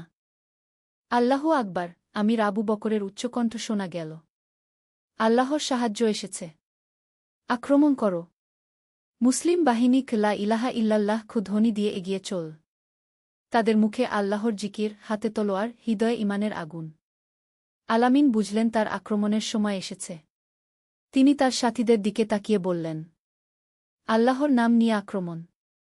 মনে রাখো, আজ আমরা শুধু যুদ্ধ করছি না, আমরা ইবাদত করছি। ষষ্ঠ অধ্যায়, বীরত্বের মুহূর্তসমূহ। আলামিন কি বিসমিল্লাহি ওয়া আলা বারাকাতিল্লাহ কি বলে তার ঘোড়া কি বুরাককে নিয়ে টিলা থেকে নেমে এলেন। তার পিছনে ৫০ জন বীর মুজাহিদ। তারা এমনভাবে আক্রমণ করলেন যেন আকাশ থেকে ফেরেশতারা নেমে এসেছে। প্রথমেই আলামিনের তলোয়ার একজন ক্রুসেডার নাইটের বর্মে আঘাত হান। লা ইলাহা ইল্লাল্লাহ কি বলে তিনি এমন জোরে আক্রমণ করলেন যে শত্রু সেখানেই মাটিতে পড়ে গেল। হাসান ইবনে আলী তার বর্শা নিয়ে ৩ জন শত্রুর সাথে একসাথে লড়ছিলেন। তার মুখে সুবহানাল্লাহি ওয়াল হামদুলিল্লাহি ওয়া লা ইলাহা ইল্লাল্লাহু ওয়াল্লাহু আকবার কি জিকির চলছিল অবিরাম। যুদ্ধের উত্তাপ বাড়তে লাগল। চারদিকে তলোয়ারের ঝঞ্ঝনানি, ঘোড়ার রেশাধ্বনি আর মুজাহিদদের তাকবীর ধ্বনি। মনে হচ্ছিল যেন কিয়ামতের দিনের পূর্বাভাস। এক পর্যায়ে আলামিন দেখলেন আমির আবু বকর বিপদে পড়েছেন। ৫ জন ক্রুসেডার নাইট তাকে ঘিরে ফেলেছে। আলামিন সাথে সাথে সেদিকে ছুটে গেলেন। আমির সাহেব, চিৎকার করে তিনি একজন শত্রুর উপর ঝাঁপিয়ে পড়লেন। তার তলোয়ার বাতাস চিরে গিয়ে শত্রুর কাঁধে আঘাত হান। জাজাকাল্লাহু খায়রান, আলামিন, আমির বললেন। আল্লাহ তোমাকে উত্তম প্রতিদান দিন। কিন্তু যুদ্ধ এখনও শেষ হয়নি। ক্রুসেডাররা সংখ্যায় বেশি হওয়ায় মুসলিমদের উপর চাপ বাড়তে লাগল। কিছু মুজাহিদ আহত হয়ে পড়লেন। এই অবস্থায় আলামিন একটি উঁচু পাথরের উপর দাঁড়িয়ে উচ্চকণ্ঠে বললেন, ভাইয়েরা, রাসূলুল্লাহ সাল্লাল্লাহু আলাইহি ওয়াসাল্লাম উহুদের যুদ্ধে বলেছিলেন, আল্লাহর কসম, আমি পালিয়ে যাব না, আজ আমরাও পালিয়ে যাব না। জান্নাত আমাদের জন্য অপেক্ষা করছে। এই কথা শুনে সব মুজাহিদের মধ্যে নতুন উৎসাহ সঞ্চারিত হল। তারা লা হাওলা ওয়ালা কুওয়াতা ইল্লা বিল্লাহ কি বলে আবারও আক্রমণ করলেন। সপ্তম অধ্যায়, আল্লাহর সাহায্য। যুদ্ধ চলছিল প্রায় ৩ ঘণ্টা ধরে। সূর্য এখন মাথার উপর। এমন সময় হঠাৎ করে আবহাওয়া পরিবর্তন হয়ে গেল। আকাশে কালো মেঘ জমতে শুরু করল এবং তীব্র বাতাস বইতে লাগল। মনে হচ্ছিল যেন প্রকৃতিও মুসলিমদের পক্ষে যুদ্ধ করছে। আলামিন এই পরিবর্তন দেখে বুঝলেন এটা আল্লাহর পক্ষ থেকে সাহায্য। তিনি মনে করলেন সূরা আহজাবের সেই আয়াত, হে মুমিনগণ, তোমাদের প্রতি আল্লাহর অনুগ্রহ স্মরণ করো, যখন তোমাদের বিরুদ্ধে সৈন্যদল এসেছিল, তখন আমি তাদের বিরুদ্ধে প্রেরণ করেছিলাম প্রবল বাতাস ও এমন সৈন্যদল যাদের তোমরা দেখতে পাওনি। গিয়ে সূরা আহজাব ৯। হঠাৎ করে প্রবল বৃষ্টি শুরু হল। কিন্তু এই বৃষ্টি অদ্ভুতভাবে শুধু ক্রুসেডারদের দিকেই বেশি পড়ছিল। তাদের তীরের লক্ষ্য নিখুঁত হচ্ছিল না, তাদের ঘোড়াগুলো পিছলে পড়ছিল। সুবহানাল্লাহ, আমির আবু বকর চিৎকার করে বললেন, এ তো আল্লাহর সরাসরি সাহায্য। ভাইয়েরা, এখনই চূড়ান্ত আক্রমণের সময়। আলামিন তার সাথীদের নিয়ে এক চূড়ান্ত আক্রমণ পরিচালনা করলেন। তিনি কি আল্লাহুম্মান সুরনা আলাল কাউমিল কাফিরিন, হে আল্লাহ, কাফেরদের বিরুদ্ধে আমাদের সাহায্য করুন বলে দোয়া করতে করতে এগিয়ে চললেন। এই সময় ক্রুসেডারদের সেনাপতি, একজন বিশাল আকৃতির নাইট, আলামিনের দিকে এগিয়ে এল। তার সাথে ছিল একটি বিশাল তলোয়ার এবং ইস্পাতের শক্ত বর্ম। মুসলিম, সে চিৎকার করে বলল, আমি তোমাকে যুদ্ধে আহ্বান করছি। আলামিন বিসমিল্লাহ কি বলে তার চ্যালেঞ্জ গ্রহণ করলেন। দুজনের মধ্যে তীব্র লড়াই শুরু হল। ক্রুসেডার সেনাপতি শক্তিশালী ছিল, কিন্তু আলামিনের হৃদয়ে ছিল আল্লাহর ভালোবাসা। লা ইলাহা ইল্লাল্লাহু মুহাম্মাদুর রাসূলুল্লাহ বলে আলামিন এমন জোরে তলোয়ার চালালেন যে ক্রুসেডার সেনাপতির তলোয়ার ভেঙে গেল। এরপর তিনি তার তলোয়ার সেনাপতির বুকে বসিয়ে দিলেন। সেনাপতির পতনের সাথে সাথে ক্রুসেডার বাহিনীর মনোবল ভেঙে গেল। তারা পালাতে শুরু করল। অষ্টম অধ্যায়, বিজয় ও কৃতজ্ঞতা। আল্লাহু আকবার, আল্লাহু আকবার, লা ইলাহা ইল্লাল্লাহু ওয়াল্লাহু আকবার। বিজয়ের তাকবীর ধ্বনিতে পুরো উপত্যকা মুখরিত হয়ে উঠল। আলামিন তার তলোয়ার খাপে ভরে নিয়ে সিজদায় পড়ে গেলেন। আলহামদুলিল্লাহি রাব্বিল আলামিন, কি সমস্ত প্রশংসা আল্লাহর জন্য যিনি সকল জগতের রব। তিনি কৃতজ্ঞতায় আল্লাহর শুকরিয়া আদায় করলেন। হাসান ইবনে আলী দৌড়ে এসে আলামিনকে জড়িয়ে ধরলেন। আলহামদুলিল্লাহ, আল্লাহ তাআলা আমাদের বিজয় দান করেছেন। আমির আবু বকর সকল মুজাহিদকে একত্রিত করে বললেন, ভাইয়েরা, আজকের এই বিজয় আমাদের শক্তির কারণে নয়, এটি সম্পূর্ণভাবে আল্লাহ তাআলার অনুগ্রহ। আমরা যেন কখনো অহংকারে পড়ে না যাই। তিনি সূরা নাসরের আয়াত তেলাওয়াত করলেন, যখন আল্লাহর সাহায্য ও বিজয় আসবে এবং তুমি দেখবে মানুষ দলে দলে আল্লাহর দিনে প্রবেশ করছে, তখন তোমার রবের প্রশংসা ও তাসবিহ পাঠ করো এবং তার কাছে ক্ষমা চাও। নিশ্চয়ই তিনি তবা কবুলকারী। যুদ্ধক্ষেত্র পরিষ্কার করার সময় আলামিন দেখলেন কয়েকজন মুজাহিদ শহীদ হয়েছেন। তাদের মুখে শান্তির একটি অপরূপ ছাপ। মনে হচ্ছিল যেন তারা ঘুমিয়ে আছেন। ইন্না লিল্লাহি ওয়া ইন্না ইলাইহি রাজিউন। নিশ্চয়ই আমরা আল্লাহর জন্য এবং আমরা তার কাছেই ফিরে যাব। আলামিন শহীদদের জন্য দোয়া করলেন। আহত ক্রুসেডারদের চিকিৎসার ব্যবস্থা করা হল। ইসলামের শিক্ষা অনুযায়ী যুদ্ধবন্দীদের সাথে ভালো ব্যবহার করা হল। আলামিন একজন আহত ক্রুসেডার সৈনিককে পানি পান করিয়ে দিলেন। কেন তুমি আমাকে সাহায্য করছ? সেই সৈনিক জিজ্ঞেস করল। আলামিন উত্তর দিলেন, কারণ আমার ধর্ম আমাকে শিখিয়েছে যে যুদ্ধের সময়ও মানবতা হারানো যায় না। আমার নবী মুহাম্মদ সাল্লাল্লাহু আলাইহি ওয়াসাল্লাম বলেছেন, যে ব্যক্তি মানুষের প্রতি দয়া করে না, আল্লাহও তার প্রতি দয়া করেন না। নবম অধ্যায়, শিক্ষা ও উপদেশ। সন্ধ্যা হয়ে এল। মাগরিবের নামাজের পর সকল মুজাহিদ একসাথে বসলেন। আমির আবু বকর আজকের যুদ্ধ থেকে শিক্ষণীয় বিষয়গুলো নিয়ে কথা বলতে শুরু করলেন। ভাইয়েরা, তিনি বললেন, আজকের এই বিজয় থেকে আমাদের অনেক শিক্ষা নেওয়ার আছে। প্রথমত, আল্লাহর উপর পূর্ণ ভরসা ছাড়া কোনো কাজেই সফল হওয়া সম্ভব নয়। দ্বিতীয়ত, তিনি চালিয়ে গেলেন, একটাই আমাদের শক্তি। আজ আমরা সবাই মিলে একসাথে লড়েছি, একে অপরের সাহায্যে এগিয়ে এসেছি। আলামিন বললেন, আমির সাহেব, আজ আমি একটি গুরুত্বপূর্ণ বিষয় অনুভব করেছি। সেটি হল, আমাদের নিয়ত যখন শুধুমাত্র আল্লাহর সন্তুষ্টির জন্য হয়, তখন আল্লাহ তায়ালা আমাদের সাহায্য করেন। হাসান ইবনে আলী যোগ করলেন, এবং আরেকটি বিষয় হল, আমরা যদি আল্লাহর নাম স্মরণ রাখি, তাহলে কোনো ভাই আমাদের স্পর্শ করতে পারে না। আমির মাথা নেড়ে সম্মতি জানালেন। একদম ঠিক। রাসূলুল্লাহ সাল্লাল্লাহু আলাইহি ওয়াসাল্লাম বলেছেন, যে ব্যক্তি সকালে 100 বার লা ইলাহা ইল্লাল্লাহু ওয়াহদাহু লা শারিকা লাহু, লাহুল মুলকু ওয়ালাহুল হামদু ওয়াহুয়া আলা কুল্লি শাইইন কাদির পড়ে, তার জন্য সেদিন 100টি নেকি লেখা হয়, 100টি গুনাহ মাফ হয় এবং সে শয়তান থেকে হেফাজতে থাকে। এই সময় একজন তরুণ মুজাহিদ প্রশ্ন করলেন, আমির সাহেব, আমরা কিভাবে বুঝব যে আমাদের জিহাদ সত্যিই আল্লাহর রাস্তায়? আমির উত্তর দিলেন, চমৎকার প্রশ্ন। প্রথমত, আমাদের উদ্দেশ্য হতে হবে আল্লাহর দিন প্রতিষ্ঠা করা, কোনো ব্যক্তিগত স্বার্থ নয়। দ্বিতীয়ত, আমাদের পদ্ধতি হতে হবে কুরআন ও সুন্নাহ অনুযায়ী। তৃতীয়ত, আমরা নিরীহ মানুষের কোনো ক্ষতি করব না। দশম অধ্যায়, আত্মিক উত্থান। রাত গভীর হয়ে এল। এশার নামাজের পর অধিকাংশ মুজাহিদ বিশ্রাম নিতে গেলেন। কিন্তু আলামিন, হাসান এবং আরও কয়েকজন তাহাজ্জুদের নামাজের জন্য জেগে রইলেন। রাতের নিস্তব্ধতায় তারা আল্লাহর সামনে দাঁড়িয়ে গেলেন। আলামিন সূরা মুলকের তেলাওয়াত শুরু করলেন, তাবারাকাল্লাজি বিয়াদিহিল মুলকু ওয়াহুয়া আলা কুল্লি শাইইন কাদির। কি পবিত্র তিনি, যার হাতে রাজত্ব এবং তিনি সকল বিষয়ে ক্ষমতাবান। নামাজ শেষে তিনি দীর্ঘ দোয়া করলেন, আল্লাহুম্মা ইন্নাকা আফুন কারিমুন তুহিব্বুল আফওয়া ফাফু আন্নি। হে আল্লাহ, আপনি ক্ষমাশীল ও দয়ালু, ক্ষমা করতে ভালোবাসেন, সুতরাং আমাকে ক্ষমা করে দিন। এরপর তিনি আজকের যুদ্ধে শহীদ হওয়া ভাইদের জন্য দোয়া করলেন, আল্লাহুম্মাগফির লাহুম ওয়ারহামহুম ওয়া আফিহিম ওয়াফু আনহুম। হে আল্লাহ, তাদের ক্ষমা করুন, তাদের উপর রহম করুন, তাদের নিরাপত্তা দিন এবং তাদের ক্ষমা করে দিন। হাসান তার পাশে বসে বললেন, আলামিন ভাই, আজকের যুদ্ধে আমার মন নতুন করে পরিষ্কার হয়ে গেছে। আমি বুঝতে পেরেছি যে এই দুনিয়া ক্ষণস্থায়ী, কিন্তু আখেরাত চিরস্থায়ী। আলামিন উত্তর দিলেন, সুবহানাল্লাহ। এটাই তো জিহাদের আসল শিক্ষা। আমরা শুধু শত্রুর বিরুদ্ধে যুদ্ধ করি না, আমরা আমাদের নফসের বিরুদ্ধেও যুদ্ধ করি। এবং নফসের বিরুদ্ধে যুদ্ধটাই সবচেয়ে কঠিন। তারা দুজনে আরও কিছুক্ষণ কুরআন তেলাওয়াত শুনলেন এবং আল্লাহর জিকিরে মশগুল রইলেন। রাতের এই পবিত্র মুহূর্তগুলো তাদের হৃদয়ে গভীর প্রভাব ফেল। একাদশ অধ্যায়, নতুন দায়িত্ব। পরের দিন সকালে ফজরের নামাজের পর আমির আবু বকর সকলকে ডাকলেন। তার মুখে একটি গুরুত্বপূর্ণ সিদ্ধান্তের ছাপ। ভাইয়েরা, তিনি বললেন, গতকালকের বিজয়ের পর আমাদের এলাকায় অনেক মানুষ ইসলাম সম্পর্কে জানতে আগ্রহী হয়েছে। কিছু ক্রুসেডার সৈনিক ইসলাম গ্রহণ করতে চায়। এখন আমাদের তলোয়ার নয়, কলম তুলে নিতে হবে। আলামিন উৎসাহিত হয়ে বললেন, আমির সাহেব, এটা অসাধারণ সুযোগ। রাসূলুল্লাহ সাল্লাল্লাহু আলাইহি ওয়াসাল্লাম বলেছেন, তোমার হাতে একটি মানুষ হেদায়েত পেলে, তা তোমার জন্য লাল উটের চেয়েও উত্তম। আমির মাথা নাড়লেন। আলামিন, তুমি আরবি ও ল্যাটিন দুটি ভাষাই জানো। আমি তোমাকে দায়িত্ব দিচ্ছি, যারা ইসলাম গ্রহণ করতে চায় তাদের দাওয়াত ও তালিমের গু।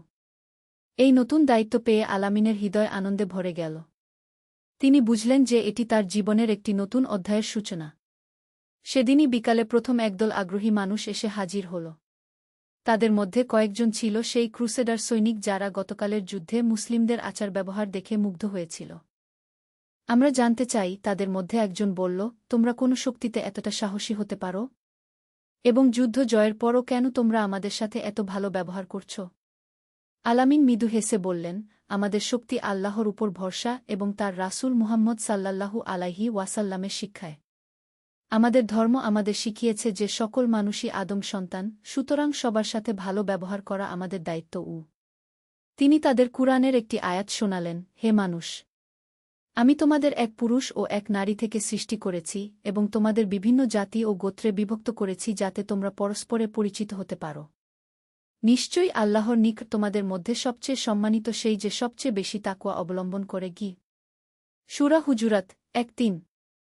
দ্বাদশ অধ্যায়, হৃদয়ের জয়। এক সপ্তাহ পরে এক অভূতপূর্ব ঘটনা ঘটল। সেই ক্রুসেডার সৈনিকদের মধ্যে ১০ জন ইসলাম গ্রহণ করার সিদ্ধান্ত নিলেন। তারা আলামিনের কাছে এসে বললেন যে তারা কালেমা পড়তে চান। আলামিন অত্যন্ত আবেগপ্রবণ হয়ে পড়লেন। তিনি আমির আবু বকর এবং অন্যান্য মুজাহিদদের ডাকলেন। সকলে একসাথে জমায়েত হয়ে বসলেন। আমার ভাইয়েরা, আলামিন বললেন, আজ আমরা এক মহান ঘটনার সাক্ষী হতে যাচ্ছি। এই মানুষগুলো স্বেচ্ছায় ইসলামের পথ বেছে নিয়েছেন। প্রথমে মার্কাস নামক একজন তরুণ সৈনিক এগিয়ে এল। তার চোখে অশ্রু। সে বলল, আমি সাক্ষ্য দিচ্ছি যে আল্লাহ ছাড়া কোনো ইলাহ নেই এবং মুহাম্মদ আল্লাহর রাসূল। আশহাদু আল্লা ইলাহা ইল্লাল্লাহু ওয়া আশহাদু আন্না মুহাম্মাদান রাসূলুল্লাহ। কুশে আরবিতে কালেমা উচ্চারণ করল। সাথে সাথে সকল মুজাহিদ ও আল্লাহু আকবার বলে তাকবীর দিলেন। অনেকের চোখেই আনন্দের অশ্রু। একইভাবে আরও ৯ জন কালেমা পড়লেন। আলামিন প্রত্যেককে ইসলামের মূল বিষয়গুলো শেখানো শুরু করলেন। ভাই মার্কাস, তিনি বললেন, এখন মার্কাস হল আব্দুল্লাহ। ইসলামের ৫টি স্তম্ভ রয়েছে, কালেমা, নামাজ, রোজা, জাকাত এবং হজ। আমি ধীরে ধীরে তোমাদের সব শেখাব। নতুন মুসলিমরা অত্যন্ত আগ্রহের সাথে শিখতে শুরু করলেন। তারা নামাজ শিখলেন, কুরআনের কিছু সূরা মুখস্থ করলেন। ত্রয়োদশ অধ্যায়, শান্তির বার্তা। কিছুদিন পর এক অপ্রত্যাশিত ঘটনা ঘটল। ক্রুসেডার বাহিনীর একজন উচ্চপদস্থ কমান্ডার শান্তি আলোচনার জন্য দূত পাঠালেন। আমির আবু বকর আলামিনকে সাথে নিয়ে শান্তি আলোচনায় অংশগ্রহণের সিদ্ধান্ত নিলেন। তারা একটি নিরপেক্ষ স্থানে দেখা করলেন। ক্রুসেডার কমান্ডার রিচার্ড ডে মন্টফোর্ট একজন মধ্যবয়সী অভিজ্ঞ যোদ্ধা। তার চোখে একটি ক্লান্তির ছাপ। আমির আবু বকর, তিনি বললেন, আমি দীর্ঘ সময় ধরে যুদ্ধ করছি। কিন্তু আপনাদের মতো মানুষদের সাথে যুদ্ধ করার কোনো ইচ্ছা আমার নেই। আপনাদের সৈনিকরা আমার আহত লোকদের যেভাবে চিকিৎসা করেছে, যুদ্ধবন্দীদের সাথে যেভাবে ভালো ব্যবহার করেছে, এটা আমি কখনো দেখিনি। আমির আবু বকর উত্তর দিলেন, কমান্ডার রিচার্ড, আমরা চাই না যে নিরীহ মানুষের রক্তপাত হোক। আমাদের ধর্ম আমাদের শিখিয়েছে যে যুদ্ধ হবে শুধুমাত্র আত্মরক্ষার জন্য। আমাদের নবী মুহাম্মদ সাল্লাল্লাহু আলাইহি ওয়াসাল্লাম বলেছেন, যে নিরীহ মানুষ হত্যা করে সে জান্নাতের সুগন্ধ পাবে না। আলামিন যোগ করলেন, কমান্ডার, আমাদের পবিত্র কুরআনে আল্লাহ বলেছেন, যে একটি প্রাণ হত্যা করল অন্যায়ভাবে বা পৃথিবীতে ফাসাদ ছড়ানো ছাড়া, সে যেন সকল মানুষকে হত্যা করল। আর যে একটি প্রাণ রক্ষা করল সে যেন সকল মানুষকে রক্ষা করল। সূরা মায়েদা ৩:২। কমান্ডার রিচার্ড বিস্মিত হয়ে বললেন, আমি এমন যুদ্ধের নীতি কখনো শুনিনি। আমাদের এখানে বলা হয় যে শত্রুদের নির্মূল করে দিতে হবে। এটাই আমাদের পার্থক্য, আমির বললেন। আমরা মানুষের শত্রু নই, আমরা অন্যায় ও জুলুমের শত্রু। আপনি যদি শান্তি চান, আমরা শান্তিতে আছি। কিন্তু যদি আপনি আমাদের উপর জুলুম করেন, তাহলে আমাদের আত্মরক্ষা করতেই হবে। দীর্ঘ আলোচনার পর একটি শান্তি চুক্তি সম্পাদিত হল। দুই পক্ষ সিদ্ধান্ত নিলেন যে তারা আর একে অপরের বিরুদ্ধে যুদ্ধ করবেন না এবং বাণিজ্য ও সাংস্কৃতিক আদান-প্রদানে সহযোগিতা করবেন। চতুর্দশ অধ্যায়, জ্ঞানের আলো। শান্তি প্রতিষ্ঠার পর আলামিন একটি নতুন প্রকল্প হাতে নিলেন। তিনি একটি মাদ্রাসা প্রতিষ্ঠা করলেন যেখানে মুসলিম ও নমুসলিম উভয়েই শিক্ষা গ্রহণ করতে পারবেন। আমির আবু বকর এই প্রকল্পে পূর্ণ সহযোগিতা দিলেন। আলামিন তিনি বললেন, রাসূলুল্লাহ সাল্লাল্লাহু আলাইহি ওয়াসাল্লাম বলেছেন, জ্ঞান অর্জন করা প্রত্যেক মুসলিম নরনারীর উপর ফরজ। তোমার এই কাজ অত্যন্ত প্রশংসনীয়। মাদ্রাসায় কুরআন হাদিসের পাশাপাশি গণিত, চিকিৎসাবিদ্যা, ইতিহাস এবং বিভিন্ন ভাষা শেখানো হতো। আলামিন নিজেই প্রধান শিক্ষকের দায়িত্ব নিলেন। একদিন ক্লাসে তিনি ছাত্রদের বললেন, বন্ধুরা, জ্ঞান হল আল্লাহর সবচেয়ে বড় নিয়ামতগুলোর একটি। কুরআনে আল্লাহ বলেছেন, পড়ো তোমার রবের নামে যিনি সৃষ্টি করেছেন। সূরা আলাক ১। এটাই ছিল রাসূলের প্রতি প্রথম ওহী। তার ছাত্রদের মধ্যে ছিল আব্দুল্লাহ, পূর্বনাম মার্কাস, এবং আরও অনেক নমুসলিম। তারা অত্যন্ত আগ্রহের সাথে ইসলামী জ্ঞান অর্জন করছিলেন। উস্তাদ, আব্দুল্লাহ জিজ্ঞেস করলেন, আমি জানতে চাই ইসলামে বিজ্ঞান ও গবেষণার গুরুত্ব কি? আলামিন উত্তর দিলেন, চমৎকার প্রশ্ন। ইসলাম বিজ্ঞান ও গবেষণাকে উৎসাহিত করে। কুরআনে আল্লাহ বলেছেন, আমি আকাশমণ্ডলী ও পৃথিবীতে যত নিদর্শন রেখেছি, তারা সেগুলি দেখে অতিক্রম করে যায়। সূরা ইউসুফ ১:০৫ এর অর্থ হল আল্লাহ আমাদের প্রকৃতি নিয়ে চিন্তাভাবনা করতে বলেছেন। তিনি আরও বললেন, আমাদের পূর্বসূরি মুসলিম বিজ্ঞানীরা গণিত, চিকিৎসা, রসায়ন, জ্যোতির্বিদ্যায় অসাধারণ অবদান রেখেছেন। জাবির ইবনে হাইজান, আল খোয়ারিজমি, ইবনে সিনা, এরা সবাই ছিলেন ধর্মপরায়ণ মুসলিম এবং একই সাথে বিশ্বমানের বিজ্ঞানী। পঞ্চম অধ্যায়, আত্মার জিহাদ। কয়েক মাস পর আলামিনের জীবনে আরেকটি গুরুত্বপূর্ণ অধ্যায় শুরু হল। একদিন তিনি লক্ষ্য করলেন যে তার অন্তরে অহংকারের ছোঁয়া লাগছে। মানুষ তার প্রশংসা করে, তাকে বীর বলে সম্মান দেয়। এতে তার মধ্যে এক ধরনের গর্ববোধ জন্মাতে শুরু করেছে। এই অনুভূতি তাকে চিন্তিত করে তুলল। তিনি আমির আবু বকরের কাছে গিয়ে তার মনের অবস্থার কথা বললেন। আমির তার কথা শুনে মুস্কি হাসলেন। আলামিন, এটা অত্যন্ত ভালো লক্ষণ যে তুমি এই অনুভূতি চিহ্নিত করতে পেরেছ। রাসূলুল্লাহ সাল্লাল্লাহু আলাইহি ওয়াসাল্লাম বলেছেন, আমরা ছোট জিহাদ থেকে বড় জিহাদে ফিরে এলাম। ছোট জিহাদ হল বাহ্যিক শত্রুর বিরুদ্ধে যুদ্ধ, আর বড় জিহাদ হল নিজের নফসের বিরুদ্ধে যুদ্ধ। তিনি আরও বললেন, তুমি এখন সবচেয়ে কঠিন জিহাদের মুখোমুখি। নিজের অহংকার, লোভ, ক্রোধ, এগুলোর বিরুদ্ধে যুদ্ধ করা তলোয়ার দিয়ে যুদ্ধের চেয়েও কঠিন। আলামিন এই উপদেশ গভীরভাবে গ্রহণ করলেন। তিনি নিজের আধ্যাত্মিক উন্নতির জন্য বিশেষ কর্মসূচি গ্রহণ করলেন। ১. প্রতিদিন ফজরের পর কমপক্ষে ১ ঘণ্টা তাসবিহ তাহলিল। ২. সপ্তাহে ২ দিন নফল রোজা। ৩. প্রতিদিন গরিব দুঃখীদের সেবা। ৪. রাতে তাহাজ্জুদের নামাজে দীর্ঘ দোয়া ও ইস্তেগফার। এই অনুশীলনের ফলে তার হৃদয়ে আল্লাহভীতি বৃদ্ধি পেল এবং অহংকার দূর হয়ে গেল। ষোড়শ অধ্যায়, পরিবার ও দায়িত্ব। এদিকে আলামিনের বিয়ের সময় এসে গেছে। তার পিতা তার জন্য একটি ভালো পাত্রী দেখেছেন। মেয়েটির নাম আয়েশা, একজন ধর্মপরায়ণা এবং জ্ঞানী মুসলিম নারী। আলামিন তার পিতার সিদ্ধান্তে খুশি হলেন। তিনি জানতেন যে ইসলামে বিবাহ একটি ইবাদত এবং জীবনের অর্ধেক দিন পূর্ণ করার উপায়।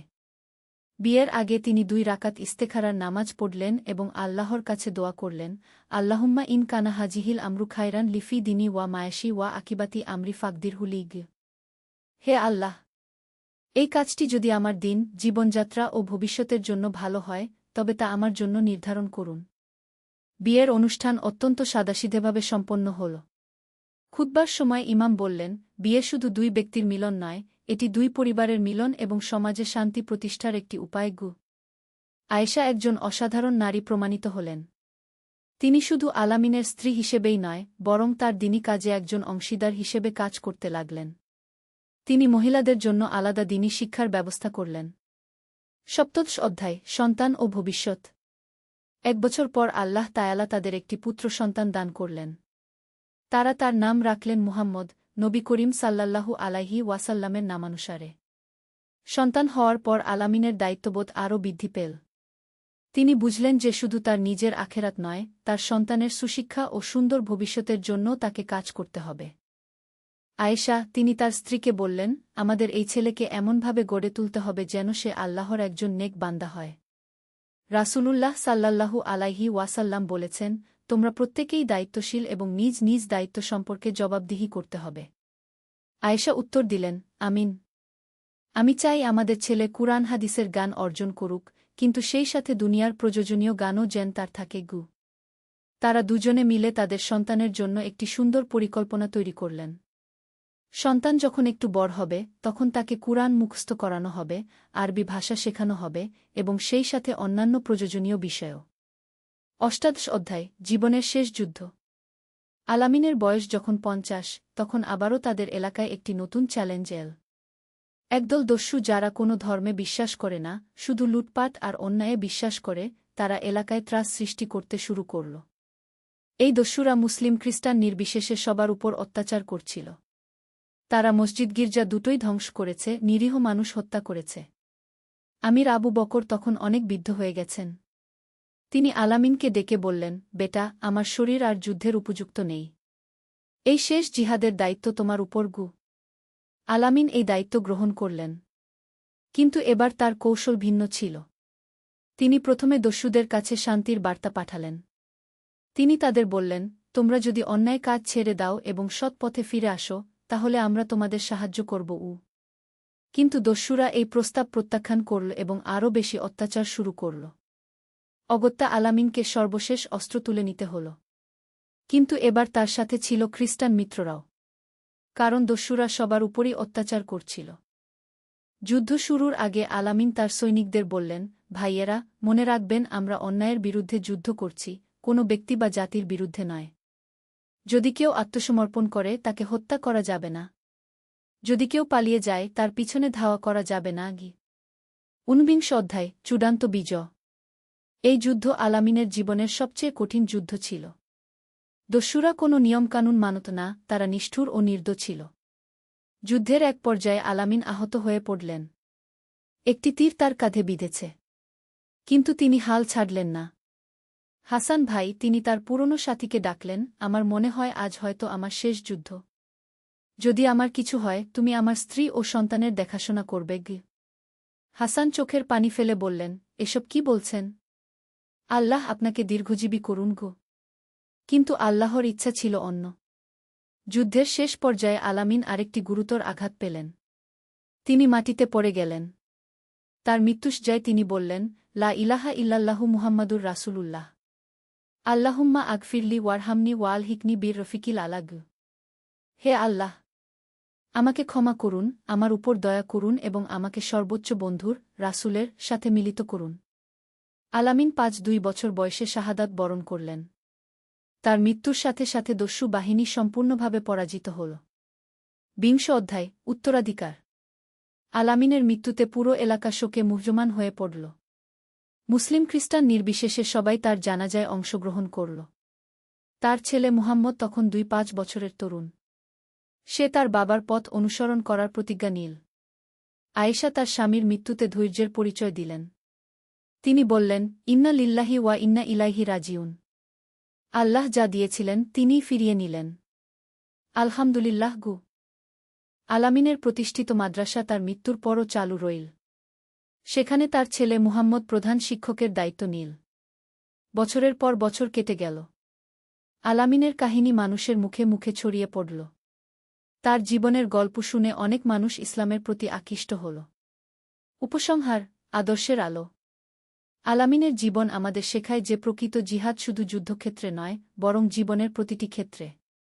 জ্ঞান অর্জন, সৎকাজের আদেশ, অন্যায়ের বিরুদ্ধে প্রতিবাদ, মানুষের সেবা, এসবই জিহাদের অংশ। তার জীবনের শিক্ষা: ১. আল্লাহর উপর পূর্ণ ভরসা।